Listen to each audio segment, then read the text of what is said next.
All right, so are we good? Are we live? I think we are. Hello all and welcome back to the Women's Football Chat Live. The WSL action is back following last weekend's FA Cup fixtures and before that the international break, and we're back with Arsenal versus Leicester. This game a rearranged fixture due to Arsenal's participation in the Champions League semi-finals this weekend, and so they play on this Tuesday night, and it's going to be a difficult game. Leicester in need of points. They're probably safe for relegation now, Harry, but their form since in this back half season hasn't been incredible. Yeah, they've done okay, and I think that they will look to build on that. They've kind of joined the back end of that mid-table fight, and a win tonight would put themselves into a really, really nice position amongst those kind of group of 4 or 5 teams that are barely separated by a couple points here and there. But as you say, great to be back with the WSL, great to be back in a midweek fixture, and a big game for both sides. I think for Arsenal especially, with the Champions League coming up over the next 2 weekends, with an away trip to Brighton, with Man United on the final day. I think a game at home to Leicester at the Emirates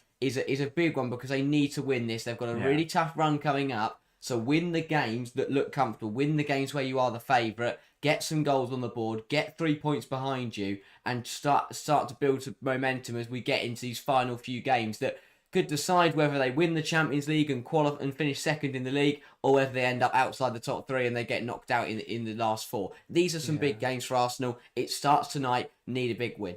Well, a win tonight, you think, would virtually guarantee Arsenal finishing in the top 3. The bigger thing for Arsenal is that I think there's a heightened importance on finishing second instead of third this season, and that's because of the Euros. So because of the Euros and the fact that the qualification games are so soon after the Euros, it could be very difficult if they have players in the latter stages. If they've got players getting to semis in the final, they'll only have 2 or 3 weeks, I think it is, between those matches and then having to play the first qualifying rounds for the Champions League, that little qualifying round tournament that they do. So it could become very important not to be involved in that round, especially if you're a club who've got a lot of players involved in those big European teams who are going to be going deep into the Euros. So there's a heightened importance this year on finishing second instead of third, because then your qualification games are just at the start of the season rather than 2 weeks before that. So, yeah, I think they'll be keen Arsenal to finish second this season. I think it also means a lot in terms of status, the fact that they, as a message, they're second in the league, they were the closest team to Chelsea. That would feel really important from an Arsenal perspective. So keeping these good times going, keeping the points ticking over so they can finish second. If they win every game to the end of the season, they'll finish second. They know that. They've got United in that run, but they've also got the goal difference over Manchester United. So they're in a really good spot, Arsenal, but I think they'll be keen to keep that going, and obviously building momentum going into these Champions League fixtures. Yeah, it's really difficult to balance when you are a top side, when you get to these big fixtures, because as you say, Arsenal will be fully focused on those 2 legs against Lyon, but by doing that, they've got to make sure that they don't end up falling behind it in the league and throwing away games like tonight. So they've got to try and balance these minutes nicely. They're already struggling with a few injuries going into this evening, so they're already having to rotate a little bit there. So they've got to start to manage these and hope that they don't pick up too many more players out. Yeah, I think you look at the players that aren't involved, and I know Bruce obviously and Kelly came back from international duty early, so there may be some genuine injury concerns there, but I wouldn't be surprised if they're also looking at the Lyon game on Saturday and saving them for that. Yeah, for me tonight, there was no... I mean, as you say, they did come back injured, but even so, I think it is pretty nip and tuck with Rousseau and Kelly. There's no need to risk them in a game like tonight when you've got a Champions League semi-final in 5 days' time. There's no need to go out and play them in this match when you really don't need to risk them. Especially when Arsenal have never lost or even drawn to Leicester before. But that will be motivation for Leicester tonight heading away to the Emirates. And let's look at the lineups then for today's game. As I mentioned, it is at the Emirates Stadium. Arsenal, the home side. So we'll begin with the Gunners. It's a 4-2-3-1 for Arsenal. In goal, Manuela Zinsberger replaces the injured Van Domselaar, who's likely out until the end of the season. In the back 4, Fox, Williamson, Catley and Katie McCabe.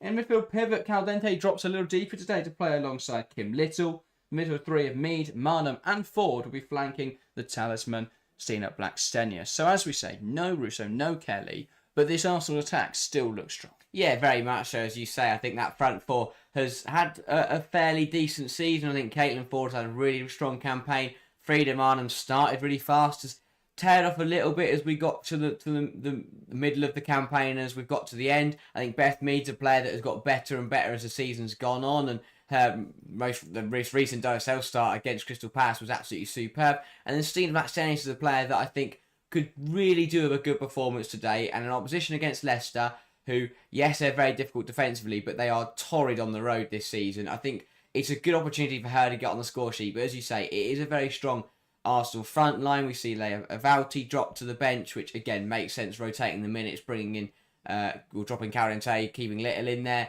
And the big one, I think, as well, in goal, Zinsberger for Van Domselaar. Having a top goalkeeper like Van Domselaar out for the remainder of the campaign is potentially season defining. It worsens their chances against Lyon this weekend. Yeah, very much so. And I think that, it's no discredit to Zinsberger. She is still a very decent goalkeeper and very capable at playing at the top level. But Van Domselaar is a goalkeeper that can keep you in the game, that can make those big saves, can pull off stops that not many other goalkeepers can. So I do think that's a big loss for Arsenal. I don't think it's something they'll notice too much in games like Leicester and Aston Villa. But when we are looking at those Champions League and we are looking at the Man United game, it could be potentially a place of weakness that those sides look to exploit. Yeah, looking at the back line, unchanged really, full strength for Arsenal tonight. With Lyon on Saturday, would you expect to see a bit of rotation there? I think so, especially the fact that Wubben-Moy and Kadena have both been back in training, are both back fit. I would have potentially, or both, well, they're both back in training. I'm not sure whether neither involved in the squad today, but of course Amanda Illerstedt could have came in and started today. Yes, they had plenty of options, but I think it's an interesting one as you Katie say. Reid. Yeah, and Jen Nice-Wong could have played left back, so they've got options in that back line, favouring the tried and tested back four though.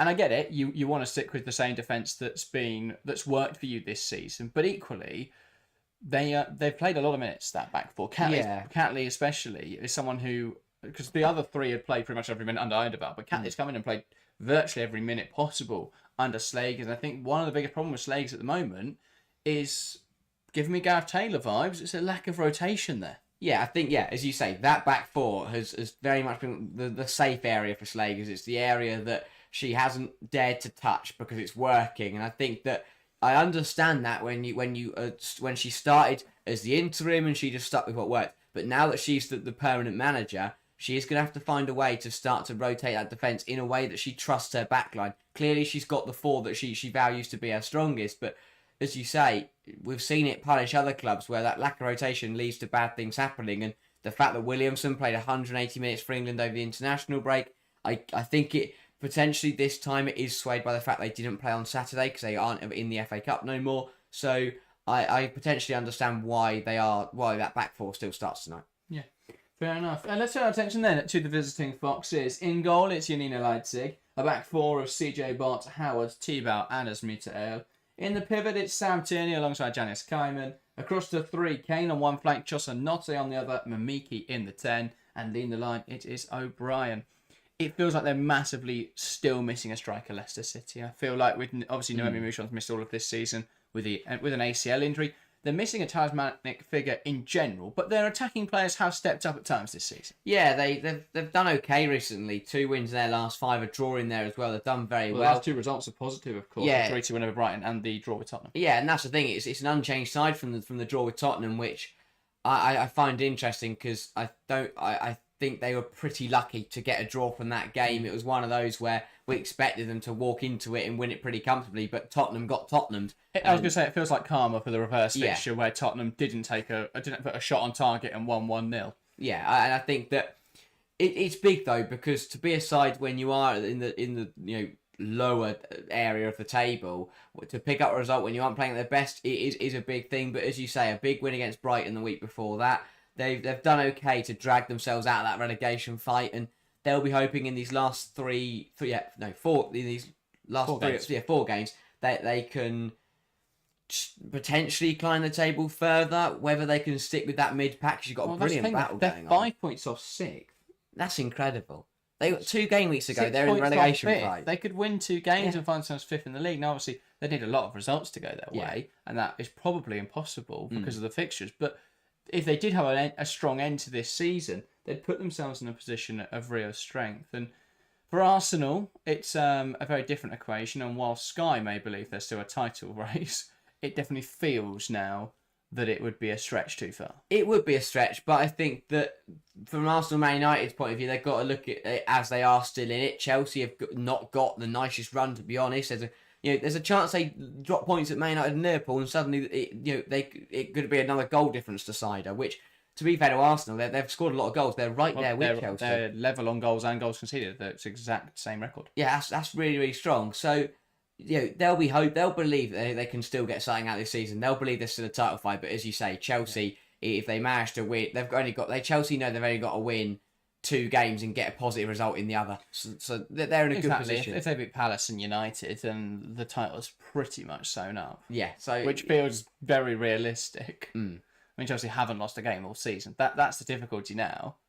Yeah, that is true. But Arsenal believe they'll try and win every game, and Arsenal, they'll look at it as if they win every game, they'll finish second and they'll win the Champions League. So that's where they've got to start. But it does start with games like this evening. They've got to make sure they're on it from the start, and got to be careful because Leicester are a side that can definitely spring a surprise tonight if they want to. They haven't got a great record against Arsenal. They've been terrible away from home this season. But you never know. Football's a funny game sometimes, and they might pull something off. On Arsenal, I want to disregard the Champions League for a second, because obviously if they win that, this is an incredible season, the best in their history, whatever.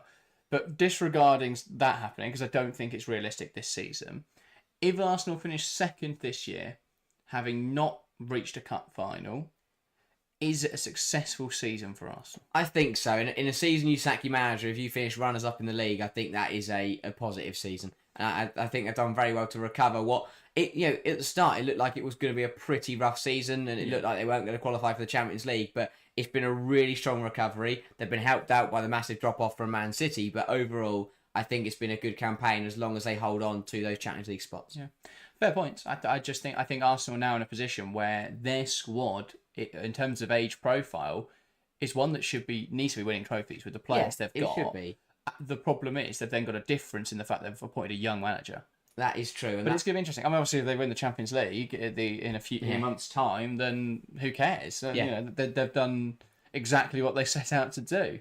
But yeah, I just think it's an interesting thing that will be more interesting next season. Yeah. How they evolve that tactic, what they do over the summer, and what Arsenal look like. But I think I broadly agree that second this season would be a successful campaign to an extent. Yeah, and it starts with games like tonight. They get a win across the line, and immediately they put the pressure onto Man United this weekend, who have got a difficult trip away to West Ham. Indeed, teams out on the field. Then let's get into some predictions. If you're watching along in the live chat, give us your predictions in the chat. But we'll, of course, start here in the studio. Harry, what's your prediction for this evening's game? I think that Leicester, they've shown their defensive record. They'll make this a competitive game. Arsenal have made it a habit of scoring 4+ goals in a lot of games this season, but I don't see it happening tonight with the way that Leicester have defended. But I do think the Gunners will win and hold on to that second spot, keep the pressure on Chelsea and United. I'll go a 2-0 victory, pretty modest, a decent performance, and Leicester will put up a good fight, but not enough to stop Arsenal. I think it'll be goals from, I'll go Steen Ratstenius to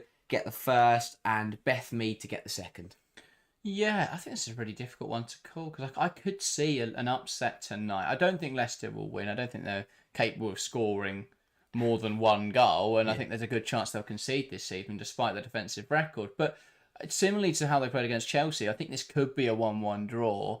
I will say Arsenal to edge it, though. I'll go 2-1 Arsenal. I think, as you said, I think it will be a much closer game than perhaps many are expecting. Yeah. I think Leicester, especially defensively, are a much better side than they're given credit for. So I do think it'll be a closer game than many expect tonight. I'll say goals from Mariona Caldente and Katie McCabe. And then for Leicester, I'll say...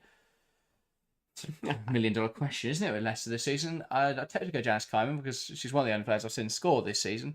But I'll say O'Brien from a Chossanotte assist. Fair enough. Yeah, O'Brien, not been a brilliant season. She's done well as, But she's not really a striker. I know she's played a bit there in the past, but she's not really an out-and-out striker. Yeah, she scored against Brighton. I think she scored in the first goal in the 3-2 game. But yeah, they've managed between them to do pretty well. I think Kane's another player who was brilliant in that Brighton match. So Leicester, they'll be hoping that the full players can link up again and can perform again and rely, like they have done for the majority of this campaign, on that strength from the back line. Janina Leites, he's had a brilliant campaign and is the type of goalkeeper that can keep them in the game tonight if she's on her day, if she has a good performance. Yeah, it feels like as we come around to this end of the season, it's really difficult to evaluate Leicester because how different could this campaign have been if they had Noe Mouchon and Rantala fit? Because yes, they are 10th in the league, but they're 6 points off finishing 5th, which is where I predict them to finish. Yeah. Just saying, if it happens, miracle worker. But I think if they had those players fit, this could have been a very different campaign for Leicester. Yeah, they've been hit really hard. The fact they've lost some incredible players has really hurt them, but they've made do, especially in the second half of the season, to try and recover what was a really tough start. Indeed, both as players taking a knee and a stand against all forms of discrimination. And it'll be Arsenal to get us underway. Blackstone knocks it back to Little and we're underway here at the Emirates Stadium. Arsenal versus Leicester, the first match in game week 18 of the WSL season. And McCabe is going to send that up the line and give something for Ford to chase early on here. Botlow knocking it out of play. And Leicester, you see that immediately from that backline. The applause from T-Bal, the applause from Howard. Yeah. That's that togetherness we speak about, that backline. Really strong from Leicester this season. They're going to have to be today because we know Arsenal are a very potent attacking unit. Arsenal in possession here then. Little. That's the ball run to Leah Williamson. Now Steph Catley. Pass into Frida Manum, who bounces it back. Catley now looking for a ball down the line. Ford touches it on. Manum, difficult to get there though. Well dealt with by Leicester. Ball sent forwards, head out of play by Catley. I have to give credit, by the way, to the away support for Leicester. That's a hell of a track to make on a Tuesday evening. I mean, I'm not sure why they haven't all just decided to sit together. They're very spread out in that away end, but fair enough for them to making that journey. They'll be hoping their side will reward them with something to cheer about at the very least. Yeah, indeed. I guess you've got, it's Easter holidays, isn't it? It's a nice stadium to go to. The biggest one, the WSL in London's quite easy to get to. So it's a nice time for Leicester to play this Arsenal game. Yeah. Arsenal winning that ball quickly. Leicester, though, very good at winning it back immediately, that counter-pressing. So back in possession. Yuli Tebow. Into Tierney. They're trying to come down that right-hand side, but dealt with well by McKay. Give and go between Marnham and Ford. Ford tries to come inside. Kyman wins it back. Here is Bott. Ball down the line. Again, though, slightly too much on it, and Catley will get there. Phillies, welcome to the streams this evening. I'm going for a 4-0 win with a Stina hat-trick. Love it. I feel like Blackstone needs some goals tonight. There's been too many games this season where she's had so many clear-cut opportunities. I think back to Real Madrid. I think she had one in there. The Man City game, the opening day of the season. Could have had about 4 that day. Yeah, I think the Blackstenius is the fact that the problem is she's a decent goal scorer. She, when she does play, she's usually got one. But as you say, great ball from Fox down the line here. Sorry to cut you off. Blackstenius ball into the box, blocked there by Howard. But I think her main problem is that even in the games where she scores one, she's had chances to probably go on and score 3 or 4. And I think that does impact her game a little bit. Yeah. But she has put up some decent numbers, to be fair, for that rotation backup striker. Really poor pass that, by the way, from Katie McCabe. Gets it all wrong and has gifted Leicester a throw.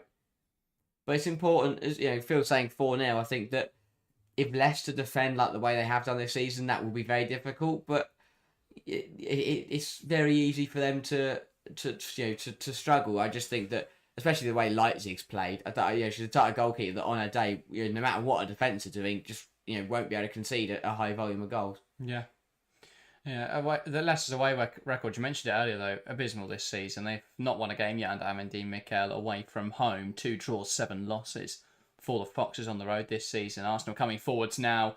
Good opportunity. Blackstone lays it back to Marnham. That's a poor pass though. And that's a great opportunity. Leicester cut open way too easily there by Arsenal. How they've not capitalised it is beyond me. Yeah, I think a really, really weird one. I don't get how Arsenal had so much time in there to use that. Just didn't feel much. There wasn't much urgency there for Leicester to recover that situation. Blackstone gets that one wrong as well. Tebow now on the ball, sends it forward, looking for Chosanote. O'Brien tries to poke it on, but it's back in possession of Arsenal. Tushy with a very different opinion on Blackstenius, saying that there's a stinker incoming. Well, we'll have to see. Again, I think her move and I think what she can contribute tactically is really important for Arsenal. But the problem is she's not been potent enough in front of goal in the bigger games. Yeah. Catley. Now Ford. Down the line into Marlon, back towards Ford. Ford competed for it, too aggressive there though with Tierney. It's teamed by the referee. Yeah, Ford just jumps in front of her a little bit too forceful. But yeah, I think Caitlin Ford's had a really strong campaign, especially off the back of last season, which wasn't brilliant. She's stepped up superbly this season and has really, been part of a very, very clinical Arsenal front line with the likes of Rousseau and Marnham, especially at the start of the season. Yeah. I think I'm intrigued what Arsenal fans think of Marnham. Ball in behind. That's a great run from Shannon O'Brien. Timed that to perfection. Catley caught out. O'Brien takes aim, and that is a wayward effort. But that's a fantastic time of the run. She just didn't feel like she ever backed it, and now the linesman flags offside. Yeah, it's a very late flag. I don't really know why. Yeah, and also, I thought she timed this perfectly. Yeah, she has. So it's not offside, and the flag did come late. So it's a bizarre call. Why would you delay the flag? I don't know. Well, the flag is up there. VAR's not in operation, so I don't really know what that's about. Yeah, it's just a weird one. But it wasn't even delayed properly. Yeah, it wasn't even delayed because the flag went up before the shot went off. Yeah. Just went back on a decision. Billy says, when you look across all the leagues, the top strikers who've missed the most chances, Russo misses loads, but Cena has the reputation and people are fast to point it out. I think the difference is, because Black Stenius plays less minutes than Alessia Russo, it feels like she has a lot more. But also, she does miss a lot more big chances, I think, than Russo tends to. The fact, the way that Black Stenius generates chances means she's regularly one-on-one with the goalkeeper, and that situation 9 times out of 10 favours the forward. So when she's not burying them 9 times out of 10, it does then become a bigger problem. Mead. Now Ford. That's right, Caldente driving that ball forwards. Great run, but the options ahead of her weren't apparent.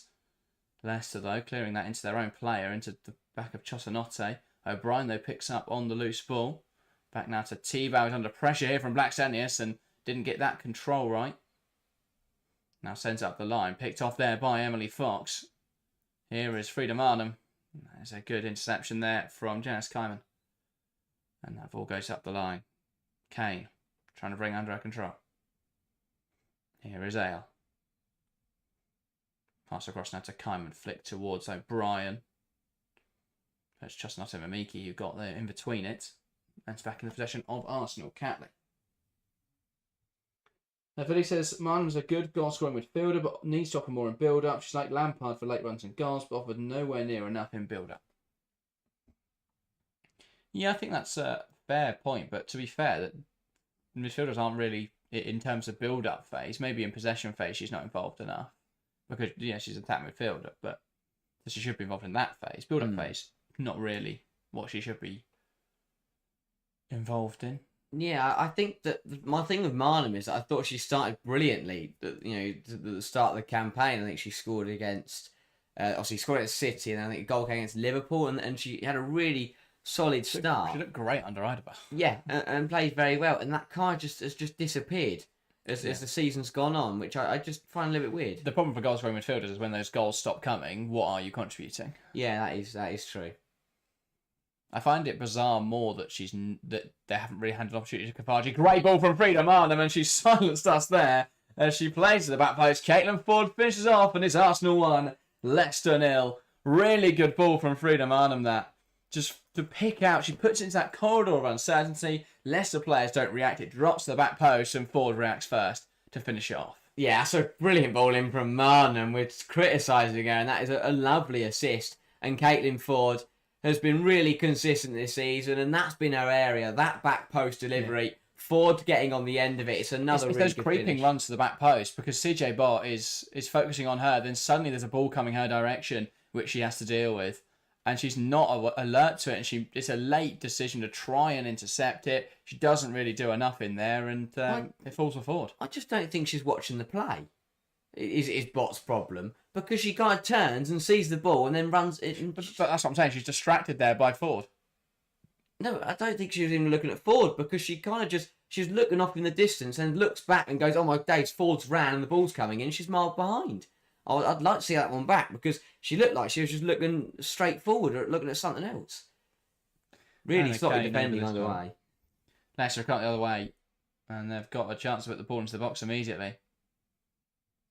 I think she must be a West Ham fan here. I'll say, I don't know what that means from the corners. Must be a routine they're going to do. Iron. Or she's pining for a move. I mean, that is not worked at all. No. Unless the plan was to try and lose the ball as quickly and as high up the pitch as possible. And then concede a throw-in from a poor pass. Really not a good start from Leicester. Fox. Here's Leah Williamson. Billy says, like I said, she's great in build-up play. Really good at contributing and creating chances. Zinsberger into Mariona Cardense, who takes it on a strong foot. Lovely turn.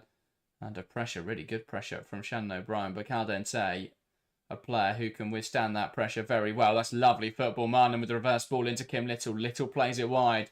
This is free-flowing, fluid football from Arsenal right now. McCabe into Ford. Ford to Marnham. Has options around. Just delays there a little bit too long, Marnham. There was passes to play there. And it slowed Arsenal into in-possession football. Yeah, she had options. She's got to back herself to find that pass and back her teammates to get there.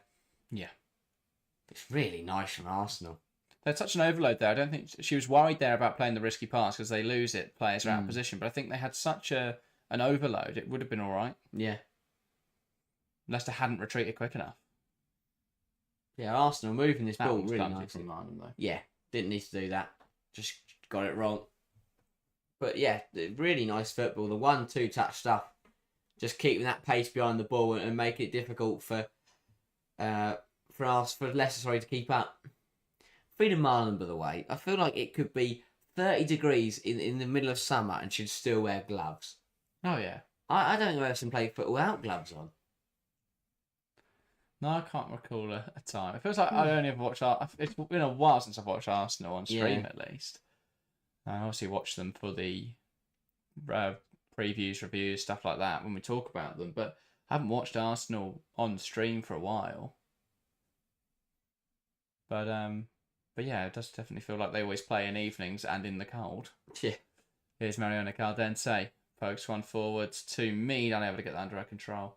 Because when she scored against Man City, I swear she had gloves on, but that was the first game of the season. There's no way she had gloves on in September.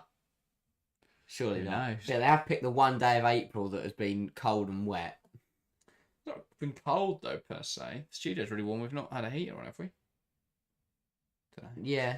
Have we? Yeah, it's right. When it rains, it is raining, but 14 degrees at the moment, so maybe I'm wrong.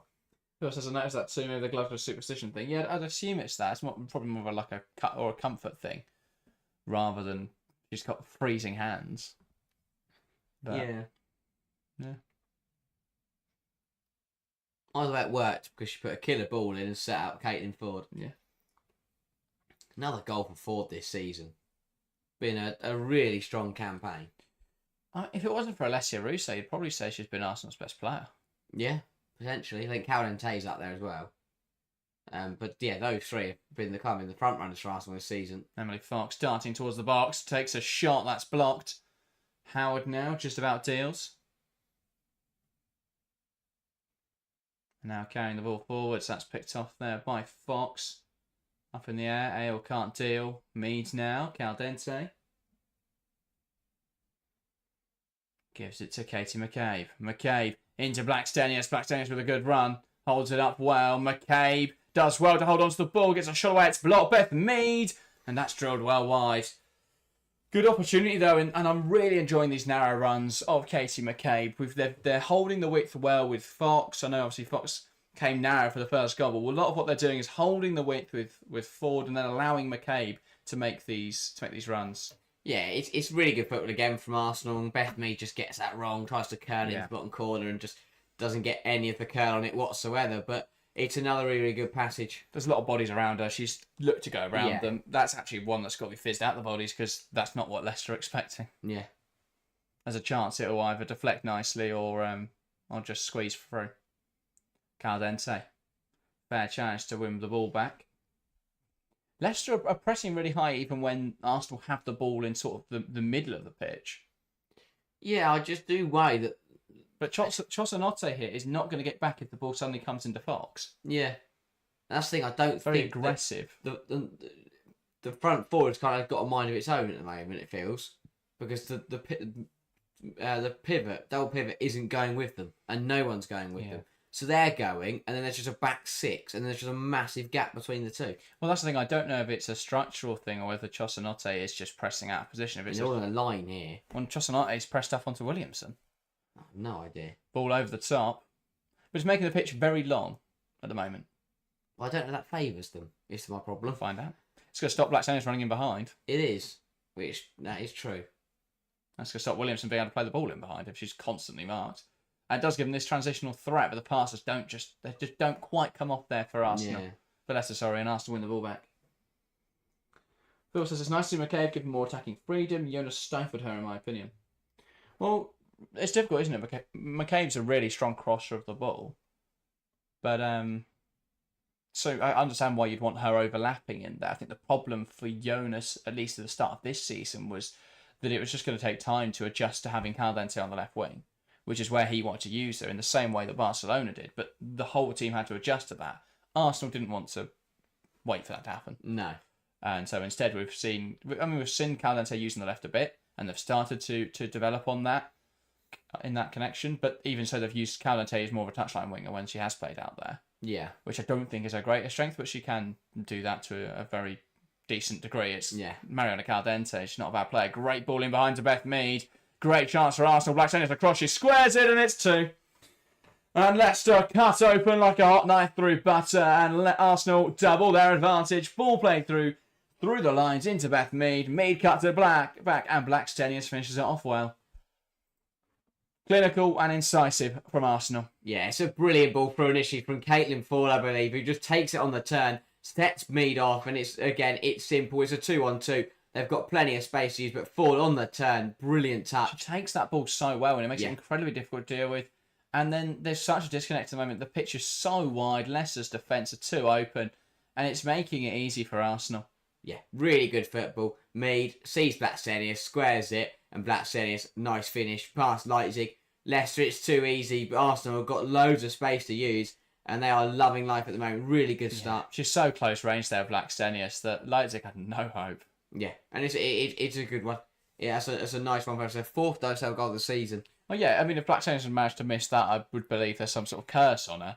Yeah. She was pretty much in the goal when she took the shot, but she did well to get into that position. She saw the run of Mead, she saw what was going to happen, she burst into a central area to be an option to cut it back to. And this is exactly what Arsenal want, because from an Arsenal point of view, in this position, if you get 1 or 2 more goals, then suddenly I'll be bringing off Caitlin Ford, I'll be bringing off Beth Mead, and I'll be resting them up for Saturday. I love teams being brave against top teams, but I feel this is naive, not brave from Leicester. When you haven't won a single game away from home this season, you're going to the Emirates where you've never won before, and you try and go at Arsenal. It's a big risk, and it just hasn't worked. Their greatest strength has been their out-of-possession football, and while their pressing structure has been aggressive all season, this is ultra-aggressive. Yeah. Well, yeah, it's working. It'll pen them in when they're playing deep possession phases. We're seeing this now. Arsenal don't know where to go. But the problem is if they do find this exit ball, ta-da, Mariana Caldente on a bit of magic, they're easily going to play through, and then Leicester have nobody defending. They do win it back out the pitch here, so maybe I'll just shut up and enjoy the game. Chosanote. That's me to Ale. Pokes on forwards. Caldente wins it back. Leicester, though, still using it hard at the pitch here. Tierney. Wide into Hannah Kane. Kane will look to take on McCabe. Cuts inside. Strikes well. Zimberger, though, gets 2 hands behind it.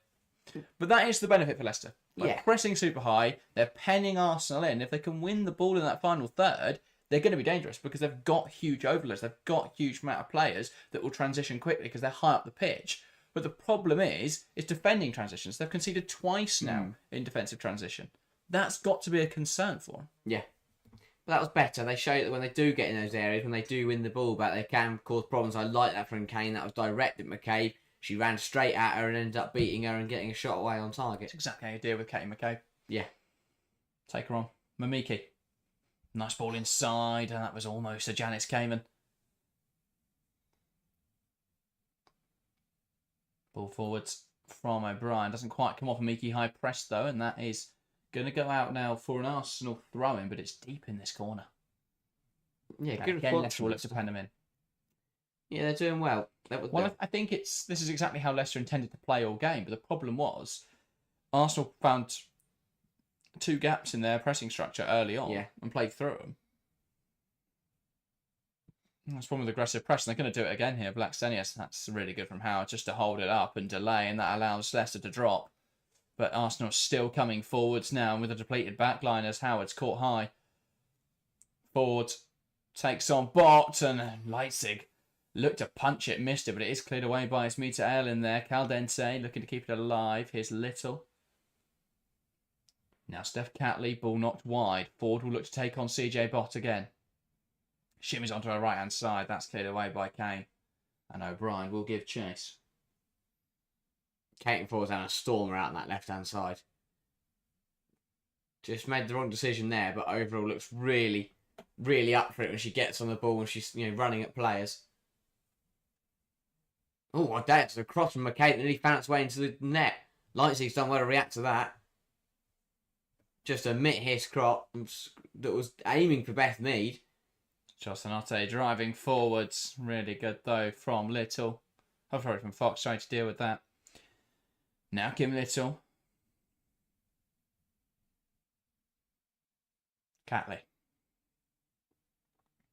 Here is McCabe. Lifts it in behind. That's looking for the run. Oh, Freedom Arnhem. No, they've slowed it down too much there, Arsenal. Yeah. Way too much. This ball just lumped all the way back to Williamson.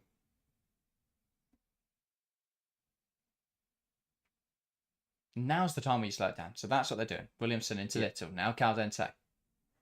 Now as you move through the stages, you start to pick up the pace. Marnham shifts it to McCabe. McCabe delivers it into the box. Leipzig, though, pounces on it well and claims it. Yeah, another cross too close to Leipzig, but again, good football from Arsenal and moving it well. They're doing... It's something that I think has been a criticism of Arsenal, is moving that ball too slowly in those attacking areas, but as soon as they get into that final third, it's 1-2 touch football that unlocks this Leicester backline. Howard lifts it forward.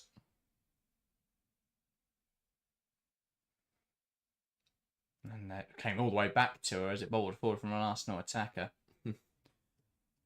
And McKay's ran that out of play. So Leicester thrown on the far side. And Slager seems fairly pleased, I think, with the first 20 minutes. Yeah, really good start. That's exactly what Arsenal wanted, as I said earlier. They wanted to kill this game off early and then throughout the match they can just rotate. You're looking at Ford down there with Mamiki. You're looking at Ford, you're looking at Carante, you're looking at Williamson. If Arsenal get to 3 or 4, you're bringing those players straight off.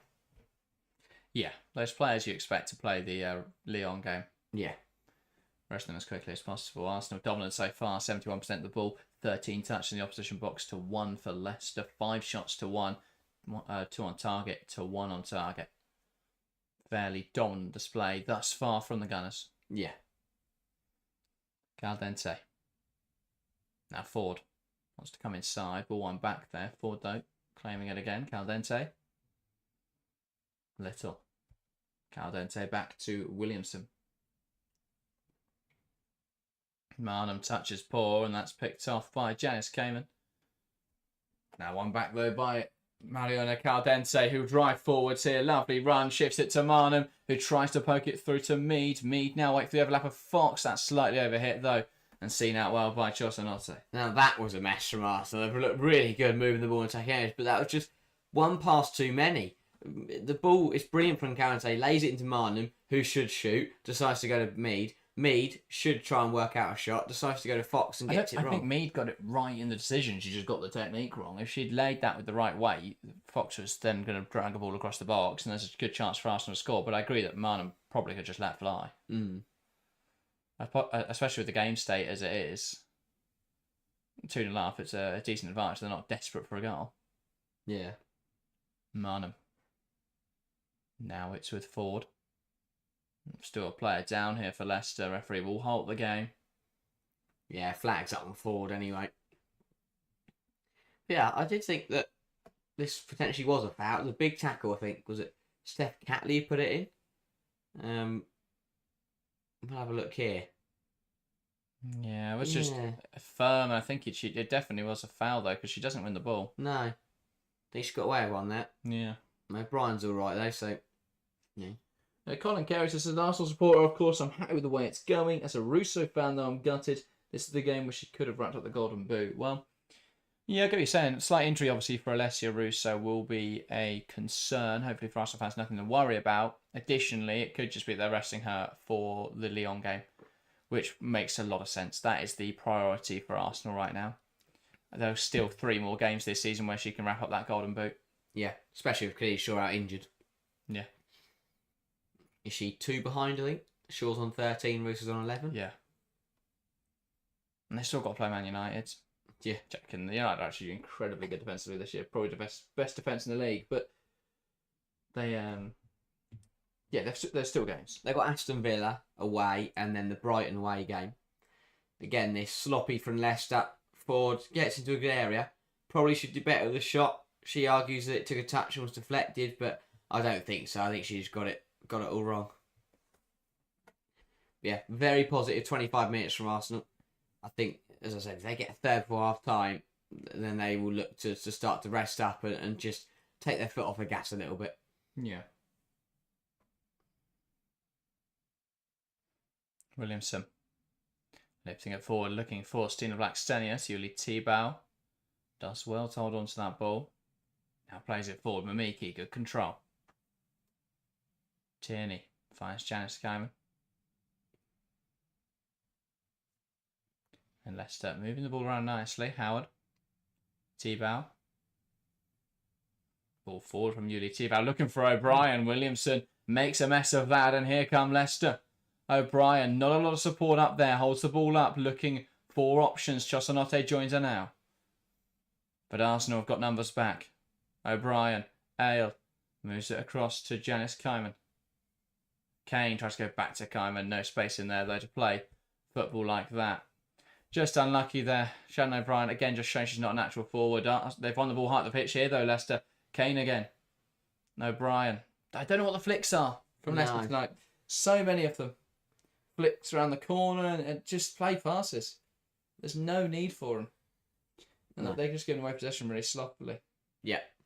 They're wasting big chances by trying to be too cute and too tricky about it.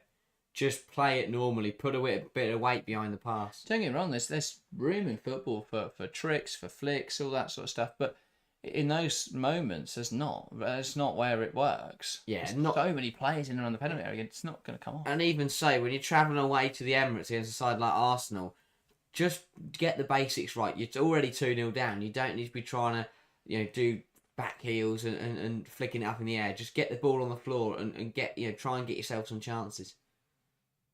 Because you say they're throwing away decent opportunities by trying to flick it around the corner to somebody. Colin says, we've never been told the extent of Russo injury. Some reports say an ankle knock. Others said undisclosed injury. We should at least be told when we might expect to see her playing again. Well, that's the thing, isn't it? It's definitely an inconspicuous one.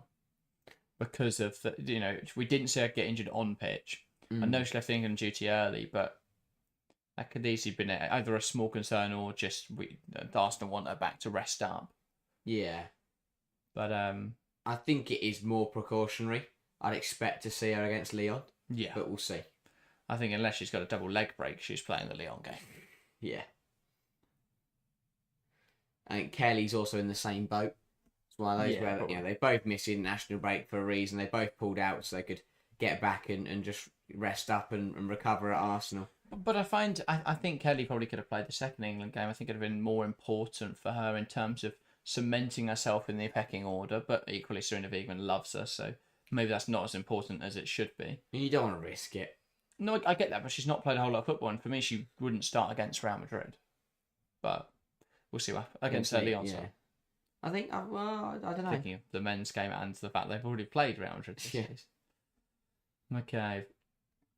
Caldente, now Ford. Want to take on Bot there. Bot does it well, though. Phil says, if we don't know, hopefully the opponents don't know either. I'm okay with it in that case. Yeah, fair enough. Yeah, Lyon will be wary of whatever Arsenal do, but that's the thing for Arsenal. They've got to find a way to shake it up because Lyon will do whatever Lyon's doing. Leicester are coming forward. Again, pass. O'Brien just doesn't get enough behind the pass.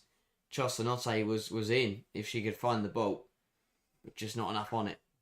Leah Williamson. Arsenal take their foot off the gas now.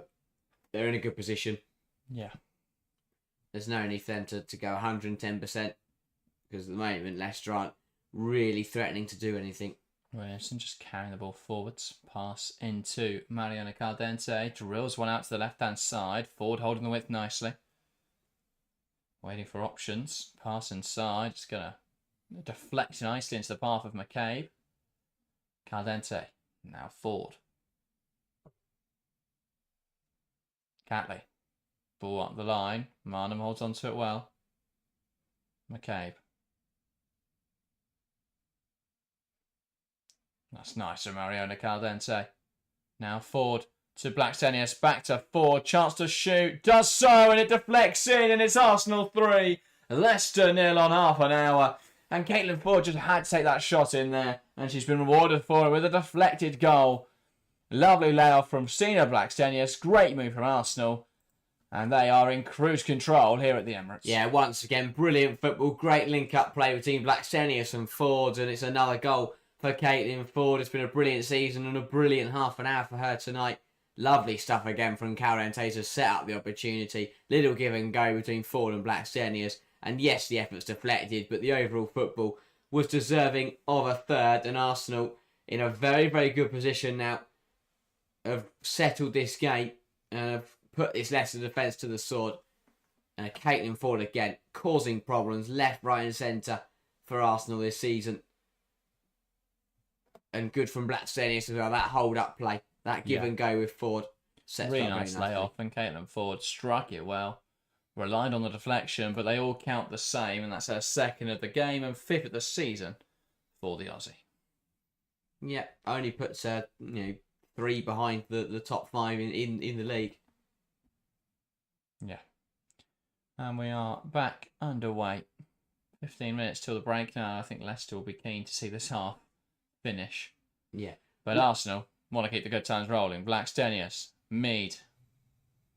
A pass inside, looking for Kim Little. Tries to poke it out to the fullback. One high up the pitch here by Hannah Kane. And Leicester have an overload once again. Can they use it? No, they can't. And that's a great opportunity there. Just not enough on the pass again. Catley. Now Ford looking dangerous on a hat-trick, of course. Catley. Caldente.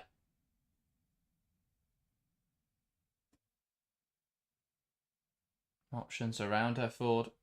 That's a great ball through the lines to find Stina Blackstenius.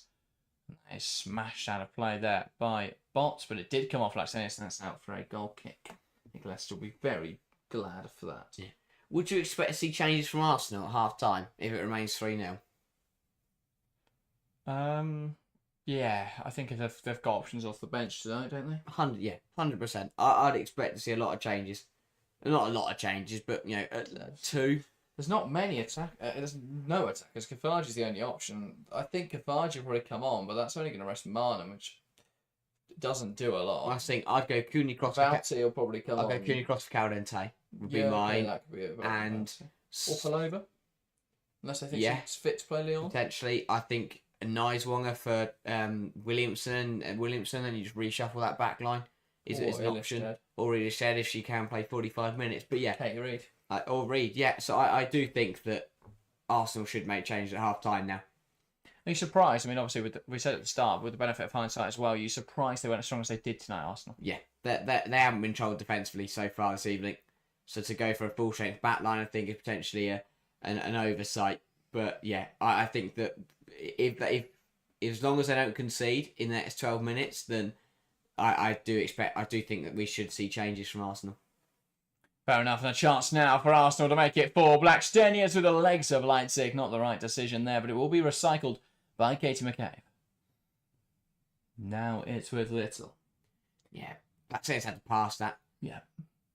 Caldente finds Mead, lays it to Fox, fighting for it. Mead struck, deflected wide, and that will be a corner for Arsenal. Free kick in there. Oh, okay. Blackstenius, it wasn't Black. It was Fox. Sorry, she overran it, and it fell out to Mead. Yeah. She then just took out one of the Leicester This defenders. was that chance. Great curve ball from Leah Williamson. Blackstenius using her body really well up against Yuli Tebow. But yeah, just has to look at our other options. To be fair, it actually takes a touch off Leipzig's legs. Well, of course it is, though. Yeah. Like, if you play... Leipzig is there. Yeah, it's true. You hit it at her, there's a good chance it's going to come off her and not go in. If you're going to go in that angle, you've got to go hard and high and just try and smash it in at the front post. Yeah. Caruso's Arsenal score so easily. Now, I've done this game way too open Leicester at the moment. Phil says, hopefully see Kafaji and Reed second half. Yeah, players who haven't really been given opportunities despite their undoubted talent, especially in the junior ranks. I think it's a dull whammy because not only are you resting players, but it's a good opportunity to give the younger players and the players who haven't had many minutes this season a good 45 minutes. Yeah. Here, Arsenal threatening to score 4 goals in another game this season. Absolutely incredible in front of goal. They have torn sides apart under René Slagers. Yeah. Yes, Leah Williamson lifts that ball out to the left-hand side. McCabe tries to head it and keep it alive. It's just about on, but it does bounce out for a throw. Yeah, chance for Leicester just to get on the ball and now an offside call in. There we go. A better chance now for Leicester to get on the ball and just take a minute. Slow the game down. Take a bit of life out of the game. Try and stop this Arsenal going forward wave after wave and just keeping this constant pressure on. Jazz Kayan was caught in the tackle there. Yeah, it will be pulled back for a free kick. Kayan plays the pass, gets taken out, and that will be the first card of the game, going the way of... I didn't actually see him make the tackle. Was it Marnham? Yes, it was. Yeah. Yeah, just a late one in there from Marnham. Tries to stop the long ball from Cayman and just gets there late. And it's an unnecessary one because the pass from Cayman wasn't good enough. And actually got intercepted, so a sloppy yellow card that for Marnham. Not the type of player you really see getting put into the book. Here's Zinsberger. Happy just to relax in possession here, Arsenal. No rush tonight. She wants to just stand there for 9 Leicester aren't minutes. pressing her. Get half time. Well, I think both sides are sort of in the same boat now. Yeah. Whereas Arsenal are in such strong position, they just want to get through the 90 without an injury. And Leicester, it's fair defeat, but they just want to get into half time without conceding again. Yeah. But they've got to think about the goal difference. And how do you mentally keep going when the game's pretty much done now? Yeah.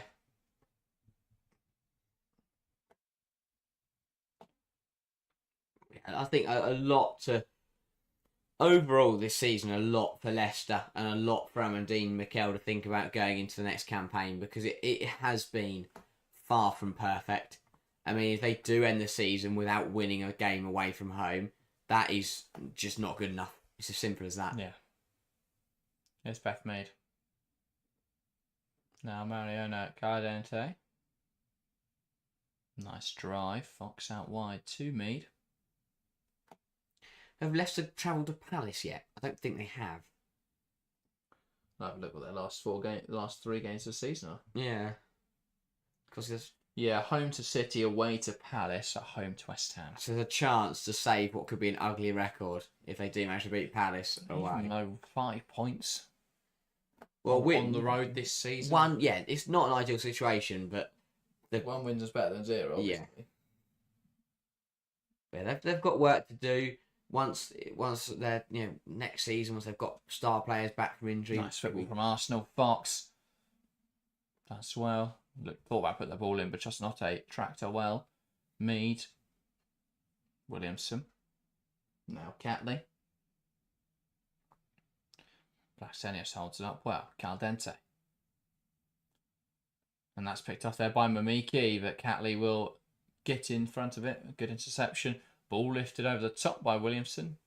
Howard heads down, and that will be dealt with by Bott, who lifts it over the top towards Hannah Kane.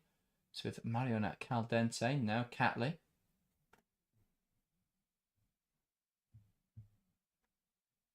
Again, just really well controlled by Arsenal.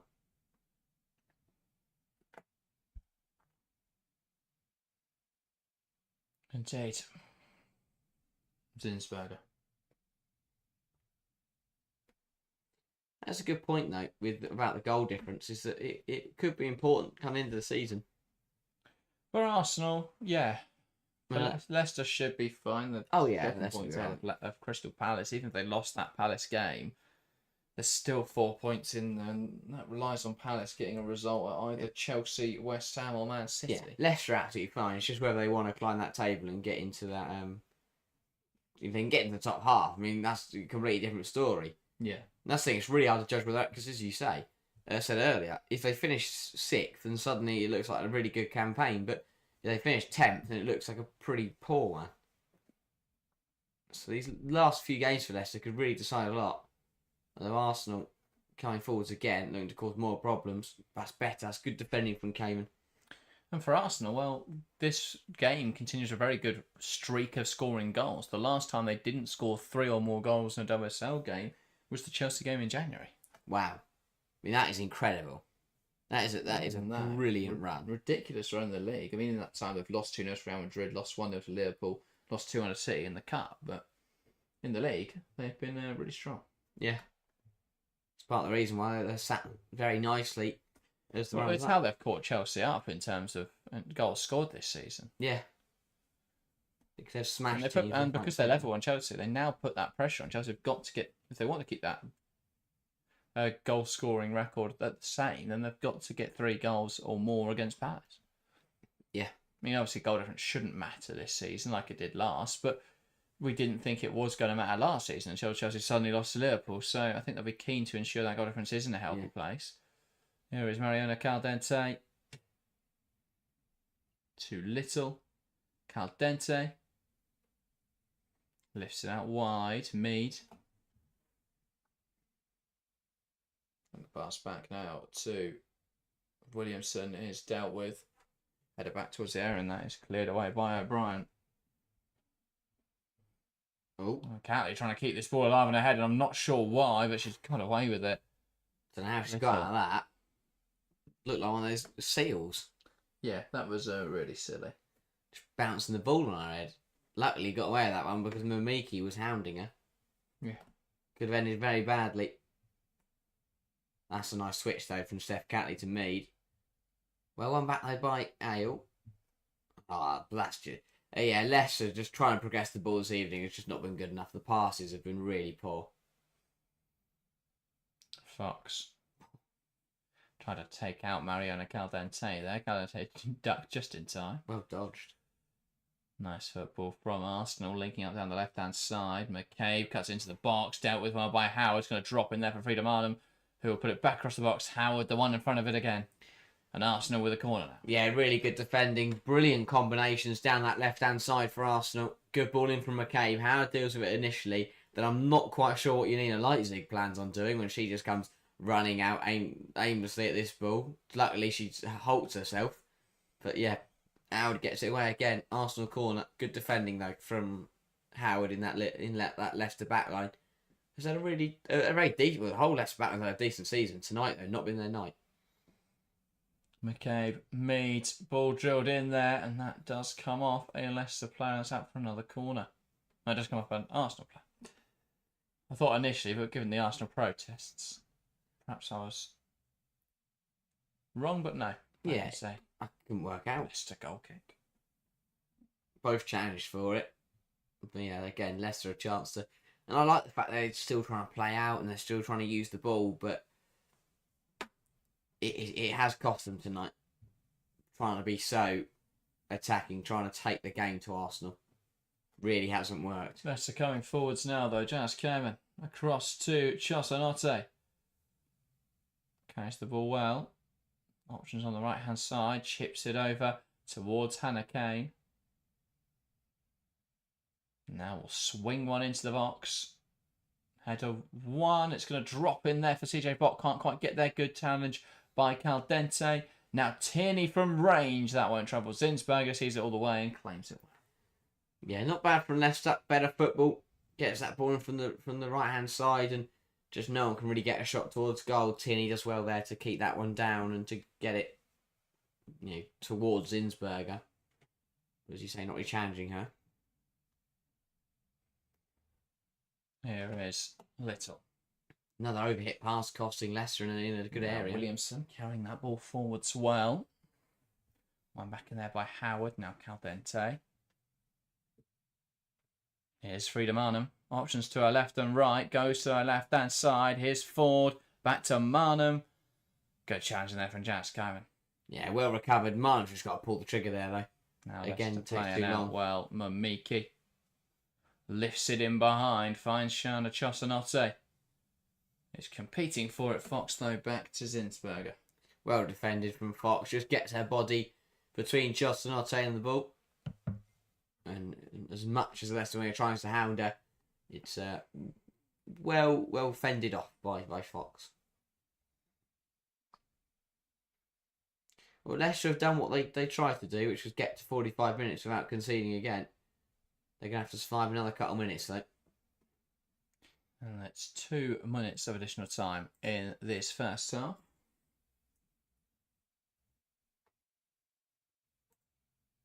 Ford back to Catley. Now Leah Williamson.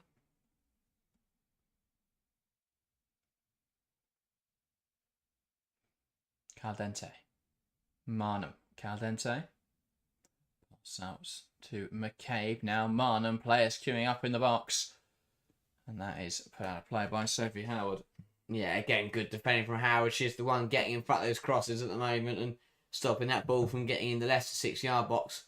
But again, brilliant football down the left-hand side. Another decent ball in. And if Howard wasn't there to meet it, then you had Ford, you had Blackstenius who were waiting in the middle. Well cleared, though, by the Leicester centre-half.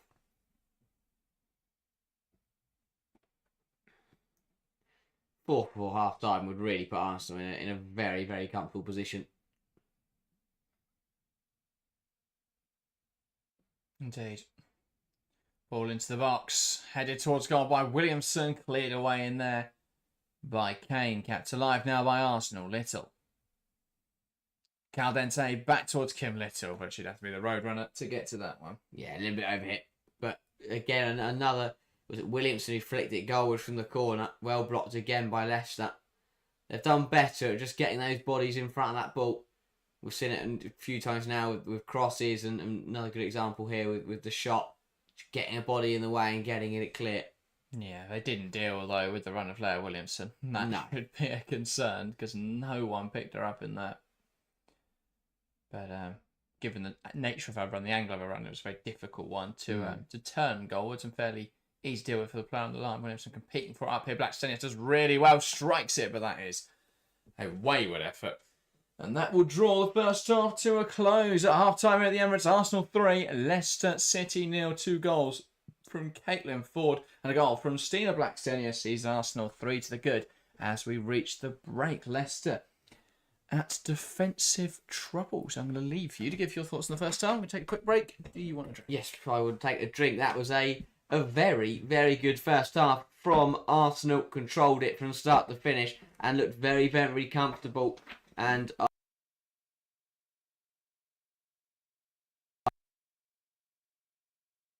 in the first 20-30 minutes has massively cost them, because they've done well, they've grown into the game, they've played a little bit better and have started to just move the ball better and get a body in front of it in that last 10-15 minutes. But to start with, they're all over the place at the back, and Arsenal took full advantage. They cut through them easily, they used all the space out on the flanks, and getting that ball in, it was very handy for them on numerous occasions. The Ford goal came from across the box. The Blackstenius goal as well, also coming from a ball in. And then Caitlin Ford with a deflected effort that went past Leipzig. But good stuff from Arsenal. We spoke about how they would have expected to come into this game, and with the big matches they've got coming up, it would have been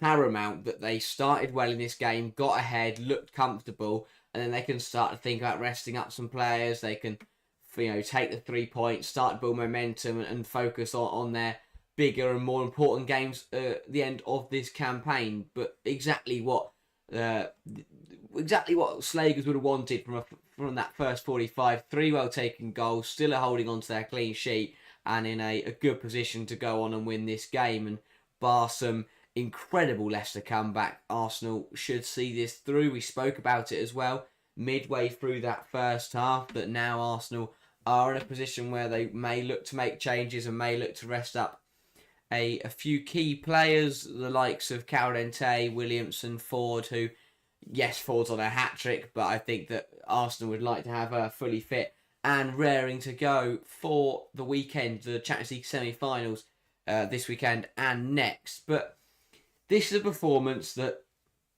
has almost been expected of Arsenal so far this season. We mentioned how their record in the league recently has been absolutely phenomenal. The rate that they've been scoring goals has been sensational. They've done so well to be consistently finding the net, and I think it's something we haven't seen from any other club in the league this season. I think Chelsea last year were the best example of just absolutely smashing teams off the park, scoring 3, 4, 5 goals every single game consistently. But this season, Chelsea haven't really done it. United haven't done it. City haven't done it. And I know that all three of those clubs have scored quite a few goals at times. Obviously, Chelsea beat Crystal Palace 7-0 and games like that. But Arsenal have done it so consistently. They are scoring 3, 4, 5 goals against opposition. They've put on a brilliant run in front of goal. It's been absolutely lethal. And I think the key thing for me is that it's not like it's the same 3 attackers that are scoring all these goals. When they rotate that front line, they're still as dangerous as they've looked in any other game. There's no Russo tonight, who is the second top goal scorer in the league. There's no Chloe Kelly tonight. There's Calvert-Lewin is playing deeper. So the fact that Blackstenius comes in to lead the line and delivers for the goals, Ford, who has been absolutely brilliant this season, again with another double to her name and could potentially get more in the second half if she's still on the pitch. So again, Arsenal, that consistency in front of goal has been absolutely brilliant, and it's one of the reasons why that they've climbed the league. It's one of the reasons why they're enjoying such a strong season. So credit to them. I think that defensively as well, so they've looked brilliant, but the thing with scoring the goals is it means that there isn't as much pressure on them defensively. So when they are scoring so many goals and they're putting these teams to the sword, like Leicester, yes, they've come forward, but they haven't really caused any problems, and that comes because Arsenal have already put them in a really, really dangerous position. It comes because when a side are 3-0, 4-0 down, you lose that ambition, they lose that drive to keep coming forwards and to keep causing problems. So I do think that Arsenal, defensively, obviously they are very, very strong, but they have got away with at times this season where teams haven't really tested them at all. That will be different in the next coming weeks. But again, will we see that defensive rotation tonight to give those key players the rest? The likes of Williamson, the likes of Fox, who have played a lot of minutes this season. I think in this second half will be a very, very good opportunity. Let's have a look through these goals. Then the first one coming through a brilliant ball into the box from Frida Marnham, picking out Caitlin Ford at the back post, and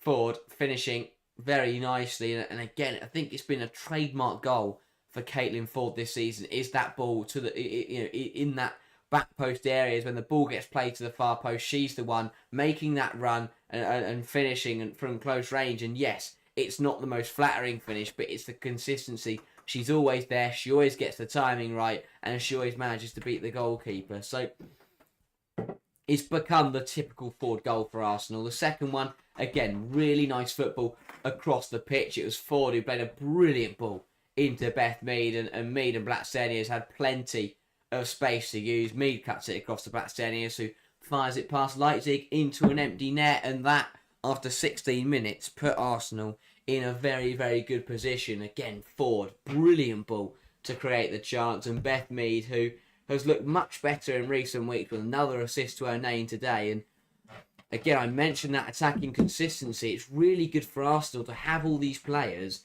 coming into form, and they've got 4 or 5 attackers who are starting to play really well as we get to the end of the season and these big games coming up. There's a lot of players that they can look to rely on in these big games. That's exactly the sort of a time of the season when you want players to be coming into good form. And as you say, they have been. I think that attack is finally starting to click. It's been a few years in the making now. I think they've now got, once they had a Kelly in January, they've now got more options.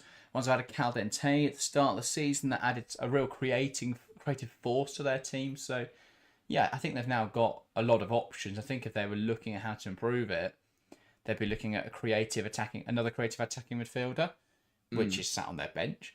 They'd be looking at probably a more powerful striker who's really good at making runs and beyond, who is on loan at Brighton. So they've got the options and possibly another creative young winger, which again, Vivian Leah. So they've got options, Arsenal. I think they're set up fairly well now in terms of their attacking options. I think if they look to bed some of those players I've just mentioned into the team next season, then they'll put themselves in a really good position. But yeah, I think they've definitely set up now quite nicely. But it's going to be really interesting because yes, they're very good at breaking teams down like Leicester. The question is, how does that scale up to beating teams like Lyon? I think we saw earlier this season when they played Chelsea that they really struggled to break them down. And so I think that it's now, how do you step that up to that next level? Yeah, and I think it'll be interesting to see if they can do that, because, as you say, it would prove a lot if they do turn up on Saturday and cause Leon a lot of problems. But Emily, welcome to the stream, by the way, says, hey boys, how are you? Sorry I'm late. Congrats on a fantastic win on Saturday. I hope you enjoyed the game and hope you called the way and beat United. Thank you, Em. Welcome to the stream. Philly says, well, it's a great performance from Arsenal, but you couldn't call it a great spectacle. And also lets us know that when I get up, Harry's mic cuts out for a few seconds. Not complaints. It's not a big issue. Just want to let you know. Did you know that, Harry? No, I didn't. Maybe you should stop getting up. Oh, sorry. I'll stay strapped to my seat for the whole thing. Yeah. Well, once we get a runner who can fetch us drinks, we'll be sorted. Yeah. There we go. So applications are open now. Oh, that would be really annoying. You'd have to call a runner in. Or they just sit in the corner for 90 minutes just in case we needed something. Yeah, we have a bell. Maybe, but I agree with it. Hasn't been a great spectacle. Leicester really haven't turned up. It's probably been one of their worst performances of the season. And when Arsenal were hitting form, it was only be one result. Because of that, we spoke about it earlier, but Arsenal 3-0 up after 45 minutes. Do we expect to see that bench? If there's no change at half time, that's really poor. Yeah. Because they've got players on the bench who deserve minutes. They're in a really comfortable position. They've got a massive game on Saturday. Yeah. And surely they've got to be thinking with that in mind. So I'd expect changes. However, Slagers has been very stubborn in not rotating her side a lot. She's not really given opportunities to Reed or to Kafaji this season, both players who I think have immense potential. So, yeah, I understand, you want to keep things the same. If it's working, if it's not broke, don't change it. But that's not the saying. But, I think... I think that I understand her thinking, but they could have rotated more. Yeah, they could have. It's as I said earlier, it's one of the things when you are an interim manager, when you're new to the job, it's fair enough. But once you become established with your squad, it's something Slagers is going to have to get used to. It was one of our biggest criticisms of Gareth Taylor, is that lack of rotation, which in the long run massively affects your team. And Man City are witnessing it now. But if the likes of Leah Williamson are going to continue to play 90 minutes on top of 90 minutes on 90 minutes, that will catch up to Arsenal eventually, and it will hurt them at some point in the next year or two. So it's something that Slagers has got to be very, very careful of, I think. Yeah, definitely. Phil and Emily are big fans of the runner idea. Phil says, like a Wimbledon ball boy crouch running across the front of the desk. We'd have that over there. I mean, they'd have to do it behind the TV, yeah. But they can do that. And Emily says, what's the pay like for that position, boys? Well, I think we'll have to do it as a prison scheme. We'll get ex-convicts out, or like community service. Because the budget isn't huge here. So all they pay to be our runner. Maybe it's based on drinks. I don't know how many. If on a hot day we might need loads, and then they have to do. They've got performance-based pay. Yeah, to be fair, that sounds lovely in the summer with someone coming in when it gets hot in here. Someone coming in with, plenty of ice and drinks. Or just stood there with a fan. Yeah, that would be just blowing, just like trying to keep us cool. I think I would get warm of it. That would probably, but yeah, and I think that. No, I was trying to make a point. We're talking about runners, so I don't know what my point was going to be. But yeah, I do think Arsenal should use that bench. I'd look at Kafaji, I'd look at Reed, I'd look at dropping Calente for either Cooney Cross or Vouty. But as you say, if Segers doesn't make those changes, then I have a lot of questions, because this is a great opportunity to give. If you can, if Williamson goes into Lyon having played 45 minutes over 2 weeks, that's a brilliant situation to be in. That's a brilliant situation to be in. So, yeah, I do think that it would value them a lot if they were to rest up as much as possible in this game. But that seems too sensible for a top club to do that. Yeah, as we've learned in recent weeks, what you've got to do is just run your players into the ground and then act surprised when they all get injured.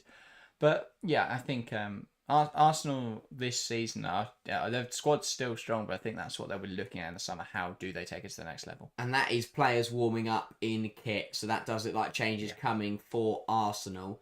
I have no idea from this drone shot, who it is, but we'll find out in Saudi Arabian Grand Prix advertising. Yes. But so what are the weirdest subs they can make? Because that's what I'm expecting to happen here. Kafaji for Blackstenius.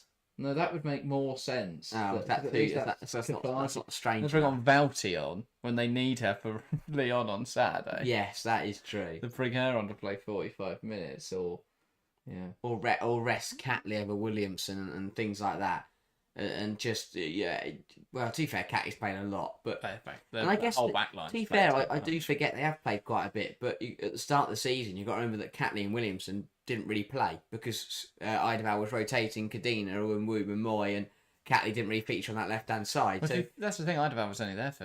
That doesn't really matter because Idaval was only there for 3 days. 3 games. No. 3 days. He was there for more than 3 games. No. He did quite a few. Chelsea was the 3rd game of the season. He didn't get sacked after that, though, did he? No, I thought he did more than that.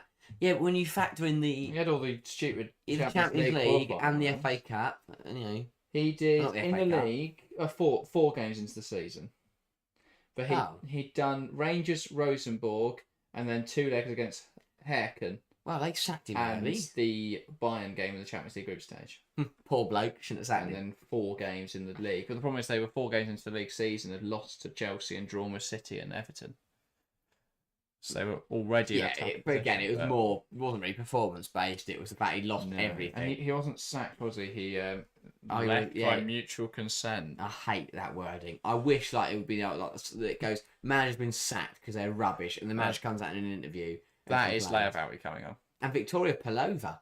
That one is interesting, and I agree with. Why is Leia coming on? No idea. Unless that indicates that it's going to be Little Cooney Cross on Saturday. In which case, why did Little start this game? I have no idea. Pelova's big though, because if she gets 45 minutes in the tank tonight, is there a chance Victoria Pelova starts on Saturday? I don't think she starts on Saturday, but there's a good chance she comes to the bench and starts Not if Saturday. She gets a whole second half tonight.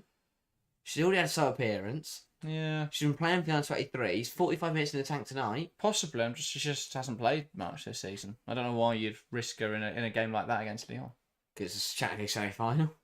Yeah, no, I know, but I don't think their pivot is. I don't think their pivot is too bad without her. It's not like they've.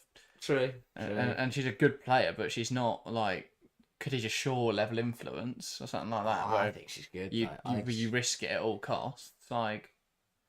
Okay, yeah. She's not really played much in this system.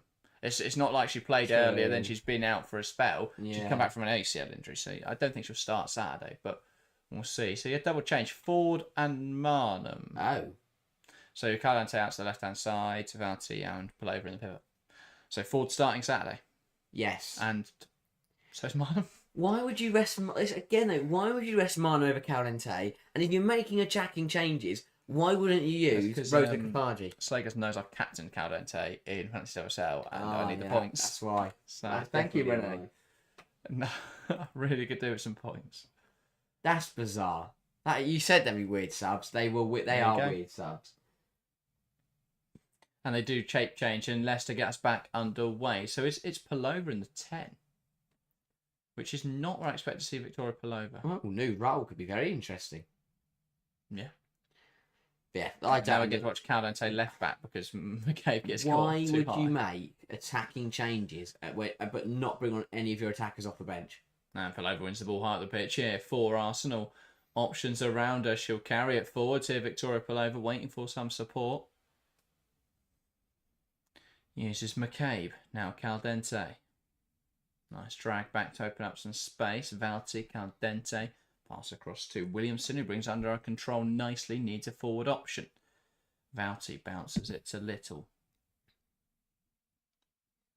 Yeah, I like to think with subs you get an idea of who's starting on in the next game. When before a big game, I couldn't tell you what the pivot's going to be because they're all on the pitch. That is After true. the Cooney Cross, I can tell you Cooney Cross is starting Saturday. Yeah. Other than that, probably with Vouty, I'd guess. Also, I really like the fact that Sky Sports Graphic hasn't realised that they've shape changed. So Vouty's on the right wing and tough ass to lay about it. Yeah, but I think that Ford, it makes a lot of sense. Yes, she was on a hat trick, but get her rested for Saturday because she's been brilliant this season. Especially if Kelly is genuinely not 100%. Yeah. So you're probably looking at a starting 4 then of... No, so Kelly's got a lot on at the moment, Boulder League and that, so... Yeah. Can't really... Did she get her first win last night? I think they won. She's with Ian Ryan, isn't she? Yeah, they scored. I saw him celebrate. Their goalkeeper scored. Yes. Saw that clip. Any avid fans of the Boulder League, let us know how that went. Billy said, nice one for Zinsberger could be fun. Yeah, that would be fun. I think they're starting just getting minutes in for players coming back from injuries. But has Vouty been out injured? I think it's more bringing off, rotating that 11, resting up for Saturday. I know, obviously Palova's getting those minutes into the tank, and obviously, as you say, with the added thing of resting up players. But like, would you not go Kafaji rather than bringing on Vouty, and then just put Palova in the pivot? That makes a lot more sense to me. Yeah, that means you rest up there Vouty, but never mind. And Kafaji actually gets to play football for once. Do you think? I know someone mentioned bringing on nice one, but just reminded me with Zinsberger. Do you think they should genuinely do it? No. Yeah, definitely go for it. Do you think that there is a chance that could massively let Arsenal down? Yeah. Fair enough. Van Domselaar's a game-changing goalkeeper. Yes, that is true. She makes incredible saves, but also in the way they build up. And I think if they are pressed aggressively by Lyon, which we'd expect, you look at the Bayern game, you look at all of Lyon's games this season, a lot of people like to focus on how good their attack is, but actually their defensive side of the game has been elite, probably the best in Europe this season. So, yeah, I think it's difficult to just... I don't think that's going to be a massive difference, but things like that do add up. And I think that having an elite goalkeeper is a difference maker. So, yeah, hopefully for Arsenal's sake, it isn't that they don't concede due to some huge error, but it could be that a shot goes in that Van Domselaar saves as Zinsberger doesn't, or they just keep getting caught in the and then build up stages by Lyon's press. So I think it will have an impact, but not detrimental potentially. You hope not. You don't want to see a game ruined by that, and I don't think she's a player who's made loads of mistakes this season. It's not like Chiara Keating, Yamashita. Keating's made loads of mistakes, but then recovered it a bit. Yeah. But she still had some games this season where she's made big errors. Zinsberger, when she's played, has been fairly reliable, but there have been moments when she's played where there are goals that she's conceded where you're going, I think Van Domselaar gets that. I feel for Zinsberger because I think there was a lot of times across this season, last season, where she has been falsely blamed for goals going in. No, I don't 100% agree with that. I think there are a section of the Arsenal support who would sooner sell their firstborn than criticise Leah Williamson. But I think Tottenham away, like North London, they lost. Yeah, how they think Zinsberger was going to save that, unless she's Mr. Fantastic or an octopus, she was never going to get there. Yeah, that was on Arsenal's attackers. Also, not being able to hit the bar. Penalty. Yes, Kate McCabe has rugby tackled someone. So the corner went in, it was cleared, nothing came of it, but yeah, in the back corner there, McCabe has just rugby tackled. The problem is Leicester there are players who can see that. Yeah. And no one's appealing for. Lineswoman on the near side. Yeah. There's nothing blocking her view of that. Phil says, Vouch had a knock and hasn't played much recently. Personally, though, I'd have put Reid Kafaji a nice one on. Yeah. Fair enough. That's sensible, I think. But yeah, again, I don't want to sit here and criticise McCabe all day, but that is a penalty. Not that it's, again, though, it's not going to get mentioned because it's not going to change the game, and at the end of the day, it's not the end of the world. But if that happens in another game and it goes unnoticed, yeah, I think it's interesting. It's moments like that I just want to play the clip, insert the clip here of her talking about how she's unfairly treated and how the media sort of over-egg how many yellow cards and stuff she gets. And it's just like a blatant ignoring of the fact the refs are so kind to her. Chance for Leicester and Mamiki.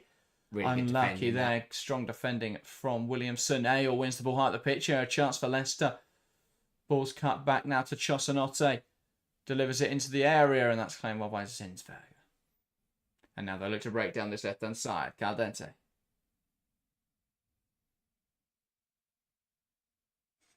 Lovely dribble from Mariona Caldente. Anna Kane does well to stick with her, though. Really well does defended. end up knocking it into Caldente. And that's out for a Leicester throw. That's really well defended. She's so well to stick with her, and then not only to... And then manages to win a throw as well. Really good stuff, that. But yeah, I do think, and again, it always things like that always bring back the VAR conversation. I agree with people that we don't want it in its current form, but I do think it's getting better. Yeah, and I think the problem is, obviously still with the grounds, but more and more teams are playing in men's stadiums now. It's in the Champions League from the start next season, and look at some of the grounds they'll be playing in. I think the problem is as well, the difference of the Premier League is that the Premier League have top-level officials, whereas a lot of the WSL officials are Step 2 and Step 1 officials. But this is where but this is the thing, though. Elite level, a lot of them are trained, because especially the assistant referees, because they will then help out on the Premier League VAR. I mean, some of them aren't, like there's someone tonight who wouldn't have a clue, but there are some that are. But yeah, I get what you mean. There's not enough trained yet. Yeah, I also just don't think they're trained at the. I don't know enough about it, but I think with some of the calls this season, it's bizarre. And that's the thing. Well, maybe we don't want them at the level of Premier League referees, because most of them are rubbish. Well, I don't think they are. I think they're just it's the world's worst job, isn't it? Yeah, some of them I think are. The problem is they're just all different to each other. That's what makes it more difficult. And you get it in the WSL as well. You compare the likes of Cheryl Foster, who's now retired, but she used to be so fair, would let the game run so much. And then you compare it to Heaslip, who will stop it at every opportunity. And the problem is it's so difficult. The rules have evolved so much over the years. Yeah. But the way we officiate them hasn't in that time. So everything's now coming in very quickly. Chance now for Arsenal. Caldente takes +1, and that's a huge miss. You'd have backed Mariona Caldente to finish off that chance, but that is a wayward shot. Got that horribly wrong. Caldente. Horribly wrong. Brilliant battling from Kim Lith in the middle. Wins 3 50-50s. Plays it to Caldente, who has got that really wrong on the left-hand side. Tries to smash it into the far corner and has put that well wide. There, Kim Little wins 1 50-50 there. Wins a second there. Wins the ball back to the not third even got my own player there. Yeah. It's so good from Caldente to knock it past CJ Bart, and then off balance. Yeah, just never set herself at all. Red time finishing that. FIFA references, dear. Taking Marion play for I was going to say. He gets that all wrong. Not that it matters at this point in the match, but for Karen, for your fantasy WSL team, yes, it's not great. Specifically for my fantasy WSL Who's my captain? Oh, Toon against West Ham on Saturday. I thought about that, but I was slightly worried they may rotate her. Why? What are they rotating for now? Just that they've got Clinton, Janssen, and Miyazawa. Yeah, but I think the FA Cup especially, United are in a really strong position because they haven't really got anything to rotate for. They've got nothing. You know, they're the FA Cup final. Well, yeah, but that's not. You don't want the same 11 players to play 90 minutes. Well, no, of course they're gonna. Oh, Christ! They're not gonna play the same 11 players next 270 minutes. 360. They've got 4 games, so they might. Here's Fox. Nice drive forwards, pokes it into Sina Blacksenius. Driving towards goal, lays it off. Valti to Caldente. Can't miss this one. It's blocked off the line. Really good defending. Janice Kyman got back in there and heads it off the line.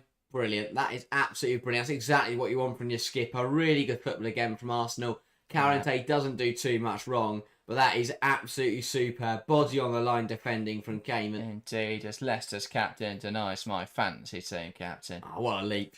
It's a huge block. It's a great header. To get it up and over the goal, especially running backwards, that's very easy to head in your own net. That's and wheel away in celebration. Yes. Mead, ball into the box. It's dealt with just about by Leicester. Mamiki clearing it the wrong way, though. McKay brings it down. Caldente, now McCabe. Nice football from Arsenal. Valti. Pass across to Fox. And that is Port a little, but it just about comes off.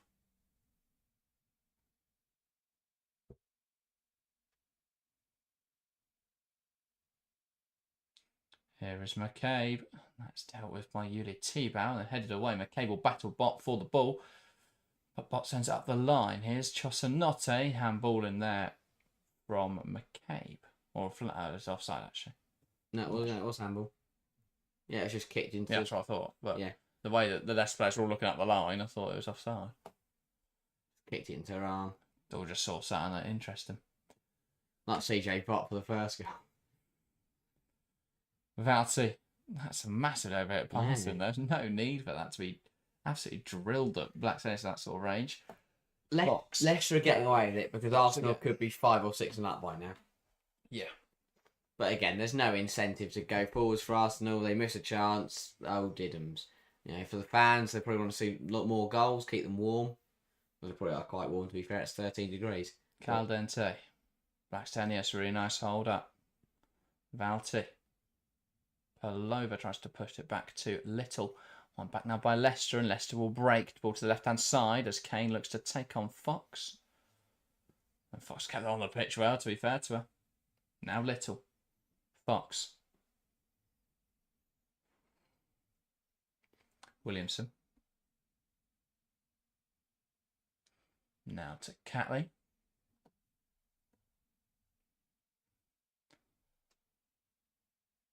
Caldente. Now Valti. Good hold-up play from Stina Blackstenius. Mariona Caldente again. Blackstenius. And that's picked off by Chosanote. One back half the pitch here by Mariona Caldente. Now McCabe. Great pass into Palova. Palova across the box. Blocked well by Howard. Arsenal, though, starting to find space again as Leicester have shored up in this second half. Yeah. They've looked much more solid defensively. And again, as I spoke about, getting those bodies on the line, getting the blocks in, has been much better. But Arsenal still keeping that pressure on, still coming forwards, still looking to increase their lead in this game. But again, surely you'd expect in the next couple of minutes to see more changes for the Gunners. Made. Now Palova. Not a bad delivery, right sort of area. Doesn't quite come off though, Kim Little. Looking to recycle.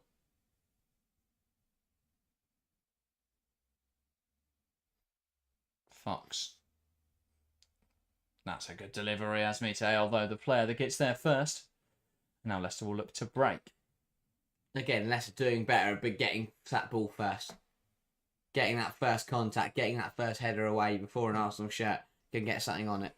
I've completely forgotten to read the chat in a while. I've been too busy watching the game and enjoying the football. No, we're not even live. But HV says, really no reason for Mariona and Fox to still be on the pitch. Rene's biggest flaw at the moment for me is her squad management. Agreed.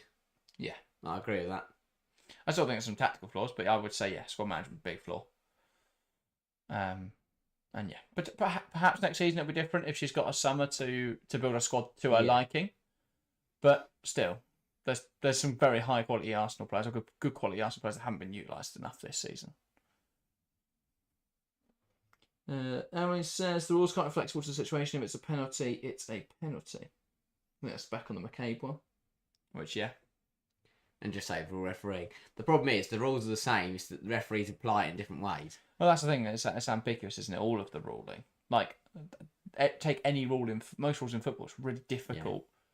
Yeah. Like with handball.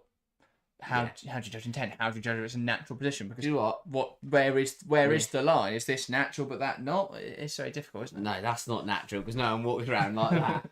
That's what I'm trying to demonstrate. I go like this, they can't see my arms. I go. If I do this, is this a natural position? Yeah, I think, and I know we mentioned the Baller League and Chloe Kelly earlier. I think I really like how they get the referees calling that. And so the managers get 3 chances to question a decision. I really like that. I thought we could say wild card. Last 10 minutes, something mental happens. 3 on Game changer, that's it. Wild cards, they can bring a different player every week. Yeah. Which wouldn't really work apart from London City Lionesses, who could just sub in Katoto. For a laugh. She's not even a Leon player, but she probably will be, so... But yeah, I really like that system, but I also liked how, because I know they're thinking about changing the ball league, but I also like that if you get it right, you keep your challenge. Yeah, it's like tennis, isn't it? Yeah. Look at that, same system. Yeah, the ball league needs that. The problem is it's difficult because football is a continuous sport. And the difference with, like, tennis is not at all. You know, so competitions like that, it's easy to do it in. Yeah, but all it would take... continuous, it's very difficult to all do. All it takes stoppages. Is the manager to... I think I do agree. I see flaws because initially, if they call it straight away, they say to the fourth official, I'm challenging it, the fourth official takes the referee, right, stop the game, they're challenging, that's fine. If the manager decides to... I'll just challenge it. The last 10 minutes, if you've got... Well, no, but also, it might... If you're trying to waste time, challenging everything. Great try from Kim Little. Chance now for Arsenal. Puts into the box. Beth Mead. Header on goal. And it's Arsenal 4. Leicester 0. Lovely wriggling dribble from Kim Little. And it's headed home well by Beth Mead. And Arsenal in cruise control here at the Emirates. Foxes undone again by Arsenal. Yeah, really good football once again. And Kim Little with lovely footwork to beat a couple of players and get the ball in. And Beth Mead continuing her fine form. 2 goals and an assist against Crystal Palace. She got herself an assist on England international duty and a goal and an assist in tonight's game. I'm never McKay's biggest fan, but this is really smart. Yeah, it's getting not legal, Janice but it's really Cayman's smart. way, just using a blocker in there. I mean, Cayman's furious at it because McCabe is just getting in the way. Yeah, that is 100% not allowed, but I do. It is smart. But it's effective. Yeah. But yeah, my big problem with going back to the manager review system we were talking about, the big problem would be is the manager went, oh, I think I might challenge that, went back to their little screen, watched the incident 3 times, then 2 minutes later goes, hang on a minute, can I challenge that decision? And then that doesn't work suddenly. Yeah. Top for Leicester, by the way, Eric Stott here is onto the pitch for O'Brien and Goodwin on for Kane. Why aren't those 2 starting? Very good question. Do you think Leicester set up tonight to conserve? No. I really don't know what. That's the thing. I don't think they've gone out there with... I don't want to say they haven't gone out with their game plan, because of course they have. Amandine McKell hasn't just told them to, I'll just go play football and do that. She's on her Easter holes. Yeah. She can't wait for her Easter egg hunt this weekend. She's got a weekend off, can't wait. Already there. But yeah, I just think Leicester have got it wrong tonight. It's Missy Goodwin looking to take on Fox. And Fox does well to stand her up. And then hooks it out. It's Mita Ale will keep it alive. But it's also the basics. How could they look at the Tottenham performance and then Amandine McKell names an unchanged 11? I know that performance was 3 weeks ago, but the point still stands. How can you name the same 11 after that performance? Yeah, the only thing I can think is, did Eric Stottir and Goodwin both play internationals? Because Goodwin was with the U21s, wasn't she? I think. Is she under 21? That's the other Goodwin, I think. I can never remember. There's Missy Goodwin and Isabel Goodwin. No, Goodwin's 22, but I don't know. I think she may have been with one of the England youth sides. I think that might be Isabel Goodwin. Okay. No, then. That doesn't explain that. That's me to Ale. Now. Yeah, it's probably could have just hit that first time. But I imagine Eric Stottir was probably with Iceland, was my only thinking there. Potentially. Yeah. That doesn't really apply for Missy Goodwin because she wasn't in the England national team. No. Would be surprised if she was. I don't think she's a million miles away. I think she's probably had as good, had a better season than Naz this season. Yes, that is true. But I think, I'm not too far off Naz and I haven't had a single WSL minute. Okay, that's not true. You couldn't run. No, I mean in terms of numbers. Oh, yeah. I'm not saying... I'd be rubbish. I'll be absolutely terrible. But Naz hasn't done much more than I have. And Sorry, I thought you'd become Joe Barton there. God, no. A few days off and Harry started listening to Andrew Tate. Here's Chosanate. Good try. Mamiki. Takes same. Great effort from Yuka Mamiki. And Leicester have a consolation goal. That's a really well taken, driven effort. And while she jeers up the Leicester fans, I'm not sure whether 25 minutes is enough for them to overturn this, but that is a really well struck goal. It's a really nice, well taken effort, and credit to Leicester because they've they've kept going in this game. It's a lovely little cutback. Mamiki's in really good space. And that's a really good finish through bodies to find the bottom corner. Yeah. Me should just stand her up. From when she dives in, opens the for Mamiki to strike it. That's a really good finish. 25 minutes to go, and as you say, Mamiki trying to get those 20 Leicester fans going. Yeah. But surely this is more changes for Arsenal? Yes, it is. Kyra Cooney cross is... Let's put on more of the people that are going to play on Saturday. What? There's so many midfielders on the pitch. At least we're seeing Reed over Catley as well. That's good. It does rest Kim Little, so if she's playing Saturday, there you go. She gets 25 minutes. And a good opportunity for Reed. That's better from Slayers. Good rest for a few players. Now he says, do you feel like Arsenal are putting the pressure on Chelsea a little to win their next game? In the unlikely event that you lose to Palace, there'd be 3 points difference. Would you be concerned? Yeah. I think you said if we lost to Palace, yeah. But I think because of the nature of that game, I don't want to say, I'd never go into a game and go, there's no chance here. Chelsea have won. What's the point of even watching it? Because football's football. Anything can happen. And, I've seen enough examples in my life watching football to know that. But it is a game where, because of the lack of chance now for Palace to get through, to stay up, because of the lack of quality in that Palace squad relative to the Chelsea team, and the quality and depth of Chelsea, it just feels like a game that I can't see Chelsea losing. Yeah, if Chelsea had a more difficult run, then I would 100% back that. In terms of what Emily's saying, is that Arsenal are putting the pressure on. Yes, they've got Man United. Yes, they've got Liverpool. But even if Chelsea, if Chelsea lose both those games, they could still win the other two and win the league, and that's the problem. Tottenham and Palace have been really poor this season, and I just don't see either of them really mounting a challenge to Chelsea. And Arsenal's last 3 games are a Villa side who need to win, as much as the Palace team do, and that game comes 3 days after Lyon. It's a Brighton game. Brighton are a difficult side in their day. Only beaten by Man City at home this season. And then Man United on the final day. And if United have lost to Chelsea and City, they may be in a situation where they have to beat Arsenal to get Champions League. In which case, suddenly there's so much more emphasis on United winning than Arsenal. So, 100%. Yeah, I think the title race is just about alive, but it's not really. And great just ran all the way through. Paloma from close range, and Arsenal have a 5th. And, well, Leicester, as quickly as they seem to get a consolation, have been stunned back down again. Arsenal 5, Leicester 1. Victoria Palova with her first goal of the season. Yeah, that's really big for her. A very, very important goal for Palova. Back on the grass and back in the goals.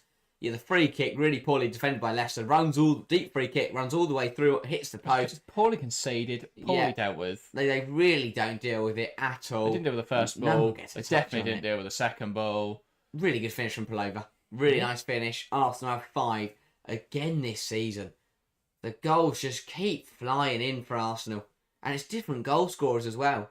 I mean, I know Ford got 2, but it's the fact it's so consistently. But also to score in this manner against a side like Leicester, who've been incredibly difficult to beat this season. I mean, Chelsea didn't when they played them earlier in the campaign.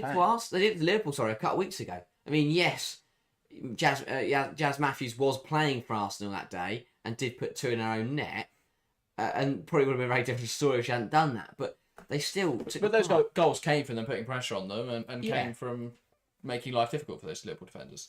Well, one of them came from pressure.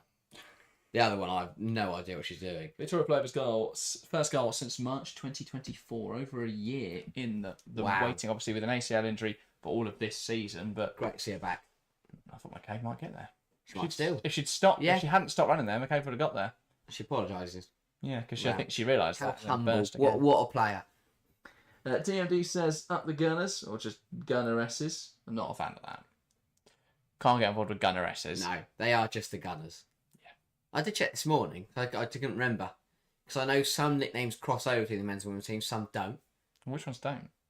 Why do you ask me that when I don't actually know off the top of my head? But there are some. Don't come to the show with facts like that if you haven't got the knowledge to back it up. Hang on, there are some. I can't think which clubs. Are the Red Devils still the Red Devils? Yes. Are the Citizens still the Citizens? Yes. A Leicester one? No, Foxes are Foxes. There's no female foxes. Fox Hitton. Yeah, exactly. It's not French. Yeah. This is really annoying me now. Here's Chelsea, not say. Transfer ball through, cut out well there by Katie McCabe. Under a bit of pressure here, Cal Dente. They'll play out of that well. Cooney Cross. Now Swinsberger. The thing that's worried me tonight about Arsenal, looking ahead towards Saturday, and it's not a major thing, but looking ahead, I think a lot of their build-up has relied on them being able to draw Leicester in and then play out into the space. The problem is you can't draw Leon in as easily and play through as easily. You could, because even if you draw them in, you then try and play football. There's a centre half called Wendy Renard who's just stood there and welcomed you to give them the ball back. That Leon are just really good in the press. So I do worry about Arsenal's ability to adjust to that. Draw 0-0 on both legs, but on penalties. But they've also got to stop Leon scoring. Now you do an Asia running in behind. Fun. Stick 11 players on the goal line and pray. Like it's an indirect free kick every time they shoot. Emily says, to be honest, I think Chelsea will win the rest of the games, but I think the question has to be asked. I'm really hoping you do the quadruple. Do you feel like the quadruple is a possibility this season? I think it's the closest Chelsea will ever get. I don't think 100 years time is impossible to say, but I think it's the closest Chelsea ever have been. Not ever. And I think it's a really good opportunity given the fact that Barca and Lyon are both with new managers this season, so it's not like they're both settled. Also, with the competition domestically this season, with the fact that Arsenal United have been on it all the way, the fact that Chelsea have already won one cup final, are in the other final, are currently top of the league, I think it's a brilliant opportunity. I think Chelsea regard the title wasn't wrapped up. Yes. Because realistically, 3 draws this season that all should have been wins, Chelsea would currently have the WSL title in their hands. That element's frustrating. And even in the order that United play the big three, if United played Arsenal in the first run, then it'd be a different story. That's not enough on that pass though. Because because United have got West Ham and they've got the big three, if they played Arsenal first, it would be very different because the title race would be over. Black Dennis tries to cut it back. Well dealt with by Howard. Yeah. Yeah, I think. But the fact they don't play to the end of the season means that that title race may just hang in there until that last game. But I don't like titles being decided before the season's out, like before the last game of the season. I do when Chelsea are winning it. Fair enough. I'd happily watch Chelsea win in the first game of the season. So it makes me win the title. Yeah. To be perfectly honest. I like drama. Oh, who doesn't? I mean, if the title was won by Chelsea every year before March, we don't have much of a channel. No, we really be. Our content dries up. But last year was so good for how competitive it was. So she says, no. So she says, when will Kafanja get a chance under this manager? Honestly, today, I asking the same questions.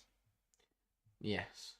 This is the perfect sort of opportunity where you need to rest up because you've got Lyon on Saturday, which is the biggest game of the season, and yet she hasn't got a minute tonight.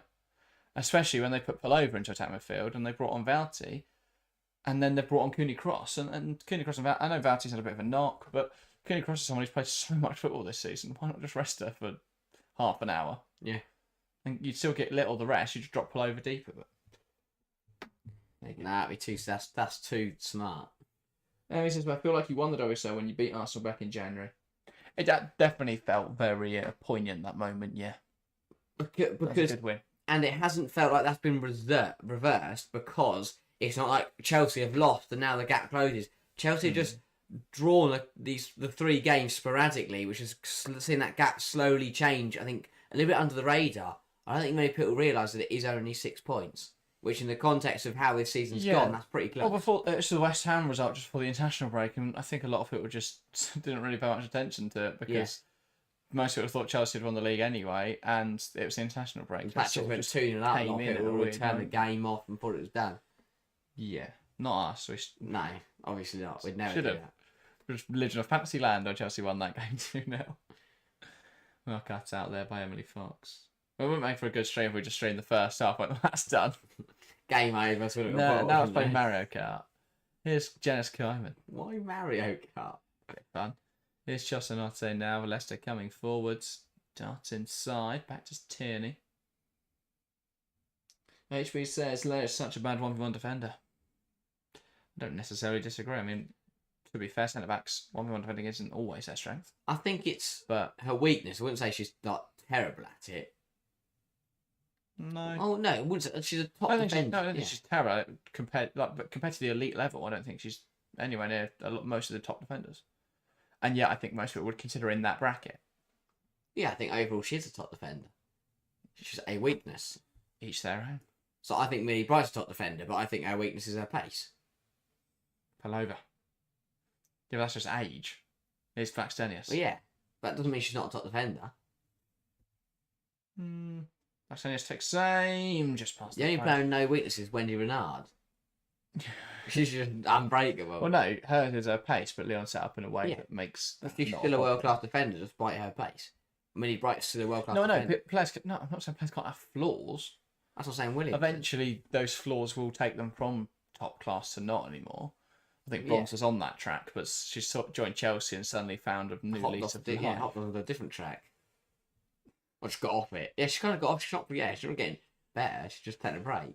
I think at Barca it felt that Bronze was on a track towards the NWSL, but she got onto a different one. So you said prolong her career a bit more. And Bonpastor gets on the phone and tells you you're doing something else. You listen. She says, I think after City at the Bridge, I felt we won it already. Or in November. I'd never be that confident then, but that was a very good win. I think. When did I think? Personally, once we'd beaten Arsenal at the Emirates in September, that's done. I'm not saying anything until Chelsea have actually won the league. Yeah, I'll believe when... It's boring, but it hasn't happened. I'll believe on the 11th of May, when we've won the league. When that trophy lift happens, away at home to Liverpool. Right, I'm a strong Stamford Bridge. Yeah, they wouldn't. They only trophy lift happen on the final day though. Why do they not do it anymore? They just. I can remember. They don't, do they? No, they don't. They used to, because like when Liverpool men won the Premier League in COVID, they lifted it at Anfield against Chelsea, and that wasn't the last game of the season. Yeah, but they don't anymore. Like when City won it last year, they'd won it before the final game week, but they still had a trophy lift. Or did they won it before? Because Chelsea, I went down to the wire last year. The year before, Chelsea beat Man United at Kings Meadow. That was the last game of the season. I can't remember now. If someone remembers, do they always do it on the last game, final day of the season? Or do they do it when they win it? We need to know before we end up going, oh, and that's it for streaming. Suddenly they're lifting a trophy. Yeah. I know on FIFA they wait until the final game. There we go. Or on FM they don't. Do they not? No. No, they don't. As someone who's won a lot of titles. FM, all right. I've won a couple. And FM's usually right, because FM's better. Oh, yeah. I can't wait for women's football to be an FM next year. Gutted that we didn't get it this year, because it would have been really good to stream. Maybe we'll do it next year when we're remote. Chance for Palova saved. That would work, actually, yeah. Yeah. But yeah, who would you want to see? Would anyone want to see that? Is the big question. If you're in chat, would you like to see us play Football Manager and watch me skull Harry? Good one. Good joke. As you can tell, this game is petering out. Indeed. Mead.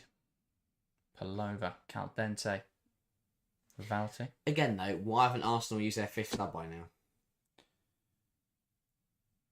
Because everyone hates Kapachi at the club, apparently. Yeah, give him a cable rest, bring on Neiswanger. They've got loads of options they could have done. Gaston says, great team as Arsenal. I mean, yeah, they're certainly coming to their own. The big test will be Saturday. If they give Lyon a game, then fair play. At that point, they're definitely there or thereabouts. I can't call either the same final. Chance now for Blackstenius. Let's run across her body. Probably shouldn't have. It's safe. Wow, she just ran too wide there. I can't wait for either. I can't call, both, either of the semi-finals. I can. I'm so confident Chelsea will win. So confident. I'm not. Blind confidence, but I am confident. The problem is, I sit there and go, well, I watched Barcelona against Real Madrid and they were rubbish. But then I sit there and go, well, I did watch Barcelona beat Wolfsburg 7-1, so what do I think anymore? Emily would watch if we did a women's football on Football Manager. That's good to know. There we go. We've got one viewer. Well done. We're going to sit with one view every episode. Yeah. 10 minutes left. It still feels like this game's just playing out now. Yeah, definitely. Arsenal won. Very strong victory for Leicester. I think they'll be disappointed with how weak they've been in this, in the sense of just not really giving a fight. Takarada and Lass on now for the Foxes. Comeback's on now. Takarada scores 4. Then we are on the pitch. I think Lass is definitely one to watch out for in the future. And there's Arsenal's 5th start. Amanda Illerstedt for Leah Williamson. Makes sense. I'd have seen that 20 minutes ago. Yeah. But at least Williamson gets a 10-minute rest. Yeah. Arsenal, another really convincing performance tonight. The goals just keep flying. Yeah. The thing is, they might end up third if they don't beat Man United. The stat earlier in the season. It's now they've scored 3+ games in every WSL match since they played Chelsea in January. It's a very strong season. Yeah, it's crazy, absolutely crazy. So when you compare it to last season, their struggles in front of the goal last campaign. Wow. Yeah. This season, they just can't stop scoring. Well, it's a number of factors, but you've got a more confident Alessia Russo. You've got a much more confident Caitlin Ford. Yeah. You've got a creator now in Caldente. You've got, I think the tactics are a bit more fluid. Better. They allow for play, a bit of individuality, a bit of flair. Yeah, it's less rigid and less structured and more just go and let the players do the thing because they're good enough. Yeah. Which, there's a difference in tactical styles. Some systems are very rigid and others are very fluid. Some have lots of structure, lots of instructions, and others it's on the players. I think the biggest thing is ensuring you have some sort of out of possession system, but in possession, I think you can be very fluid with it. But as we're saying, if you do have a fluid system and you don't have a out of possession structure, you will be opened up. We saw it massively in the men's game when Arsenal men just tore apart Real Madrid because, well, if you've got a structure and the opposition are just sort of stood there waiting for something to happen, it's going to work. Yeah.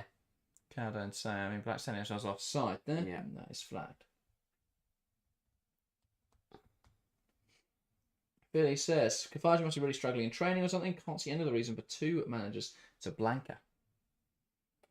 It's bizarre. Caldente, not Caldente, it's not even relevant. Kafaji didn't really play under Idaval, but equally that was early in the season. Some big games in there, so I don't think she was necessarily blanked by Idaval.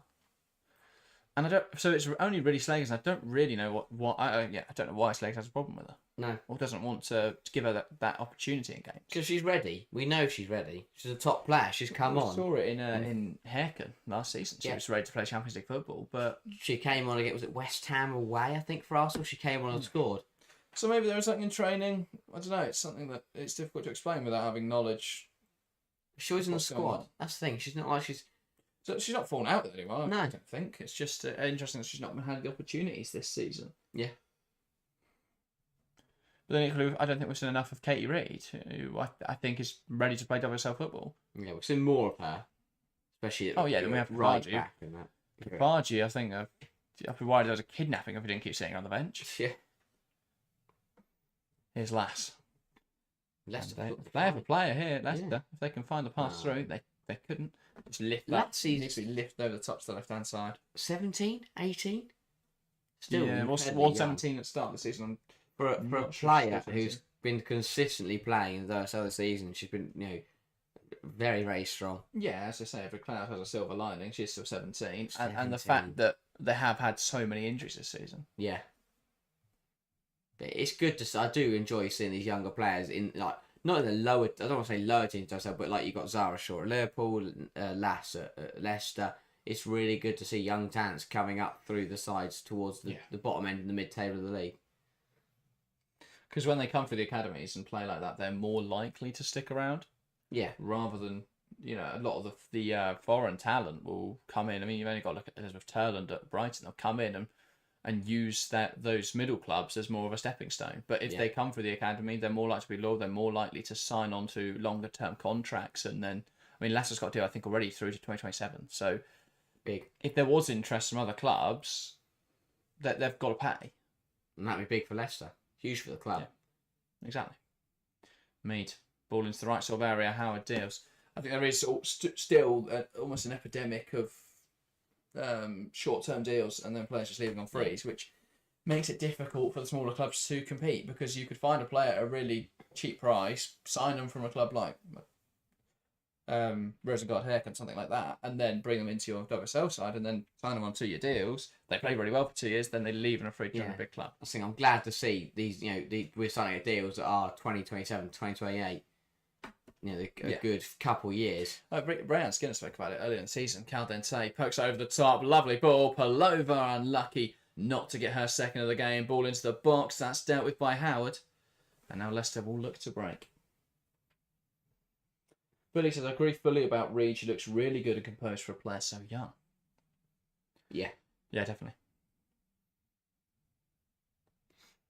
And from an England point of view, no. Gracie Pryor English? Yeah. Yeah. Yeah. If you're looking at Reed and Pryor as your future centre halves, really strong. Really strong. Aspin? Yeah.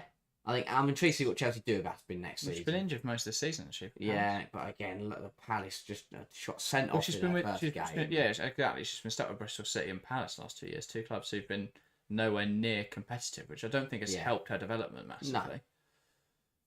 No. Because Chelsea want to be learning and breathing. The other thing is Laetitia really should be the starting centre half and will be probably over the next decade. Yeah. Do you think that after this Euros, Millie Bright's in a bit of trouble of not starting when we're looking at the 2027 World Cup? She should be, but it depends if Wiegman's around or not. I am worried, obviously, with Arjan leaving. That Wiegman could go. No, I wouldn't be worried about Wiegman going. Phil Neville. As long as they don't hire Phil Neville, England will find an appropriate replacement. I think my bigger concern would be Wiegman staying on without Arjan, because he is the more tactical of the two. Yeah. And I think Wiegman's a very good leader and a very good man manager and all that sort of stuff. But in terms, great leader, Southgate, great communicator. But tactically, I think there would be flaws there. And I mean, they've said it before when they've done interviews. Arjan is the brains. Yeah, the brains of the operation, and then Wiegman's the face and the voice and the leader behind it all. But I think if it were obviously he's going off to coach the Aranya Loyavinen after Euro 2025. I wouldn't be surprised if Wiegman left, or if I'd be worried from the perspective personally. Congrats to him though. That's a huge job, brilliant job for him. And Andreas Jonker. It's gonna be awkward now if Andreas Jonker does win Euro 2025. Mate, what a way to end it though. Yeah, true. He must be on his choice though. He's 62. I can't imagine he's desperate to keep going. I do like Jonker. I think he's quite good. I think he's quite funny. Bit honest. He's honest. I like that. I like a manager who's honest. It's very difficult, isn't it? If Serena Wiegman was to leave, who would be England's candidate? There aren't really English coaches. I mean, Emma Hayes is probably the best manager in the world, but she's at the US now. Is it Lauren Smith who left Bristol City for the under-19s? Is there any chance she gets pushed up? Or not under-19s. Look at the 23s, 21s coach. Sorry, what's the name? Is it Emma? No. Oh, I can't Chance now for Mead. Cuts inside. Good defending that from Bot to stand her up, and that ball gets smashed forwards. That's very Colin Nevin, not CJ Bot. I want to say it's Emma somebody, and there's someone Mattox. Phil says, I'm more worried about Emma Hayes being with the USA. She would be the dream for England. Oh, 100%. Oh, that would... the clip of... honestly, I would just... I don't want to do. Do you see the Emma Hayes cam from one of the US internationals, not the Brazil game, the one before that, where they won? Yeah, it's just brilliant. Incredible to see. Still just a top manager. Yeah, if she went to England, that would be the best thing in my life. That just be incredible. I'm getting a season ticket at Wembley. I don't even know how I'm doing that. Injury. Foul there from Yuli T-Bell, not injury. That would just be my two favourite things in the world coming together. Matt Beard, Emily, that's a rogue shout. That'd be Southgate ball on drugs. 5-4-1. How many players can we put behind the ball? And it's Alessia Roussac. Right? No, put Nikita Paris, target forward. Holds the ball up. Rachel Williams. No. She's English. She's English, I think, yeah. She's definitely not eligible. I imagine she's pulled out of international duty by now, but... Yeah. Yeah. Potentially not by choice. Just because she's never get the England squad. Leicester going forwards again. Could they end this game on a high? Last looking to take on Reed. Really strong there from Katie Reed. Big performance from Arsenal. Perfect, exactly. Takes the pressure off in the league. Puts the pressure onto Chelsea and Man United. United on Saturday, Chelsea next Wednesday. And means they can fully focus on Lyon on Saturday, going into that game with a big 3 points and a well-earned victory. 5-1 win 5 days before a Champions League semi-final is exactly what the doctor ordered if you are Rene Slagers. Lovely flick on, and here come Leicester.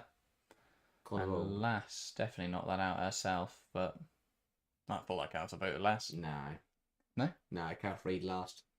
Fair enough. Bill says, I've waited decades for the USA to falter, and when they do, it's an English woman who decides to bail them out. Indeed. And you'd have to look at the World Cup in 2027 and say they're the favourites. Oh, I don't even want to think about that. Because by then, Sophia Wilson will be back and we'll have a season under her belt. Obviously, she's not playing this year, but she'll have a year before. If England gets the World Cup final again, it's Emma Hayes who causes the heartbreak. That will be a very tough day. Bit sweet, won't it? Yeah, well, no. It would just be horrible. Just bitter. Yeah, just bitter. Horrible. Horrendous. After a week or two, yeah, it'd be bittersweet. I'll be like, well, I don't know, but also I'm clinically depressed. I hate everything. Because my life is based around one football team. And there we go, full time here at the Emirates Stadium. Arsenal 5, Leicester 1. An imposing victory for the Gunners. Slager's army keep rolling on, and that keeps up a record of scoring 3 or more goals in every WSL game since they played Chelsea in January. Really impressive run. And with Lyon this Saturday at the Emirates, it's getting tasty. And that should be a very good game on Saturday. Join us live for that from 12 p.m. Be a very long build up. We're not at midnight. 12 p.m. on Saturday. Join us for that 12:30 kickoff. It's going to be a very good game of football. Other than that, we'll be back to preview everything on Friday, and we've got a video coming tomorrow, so look out for that. One. Yeah, well, glad you think that. I think it's a great review from Harry himself. There you go. But yeah, join us this weekend for Champions League action. Hope you guys have enjoyed today's stream. Thank you very much for watching, and we'll see you next time.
Bye.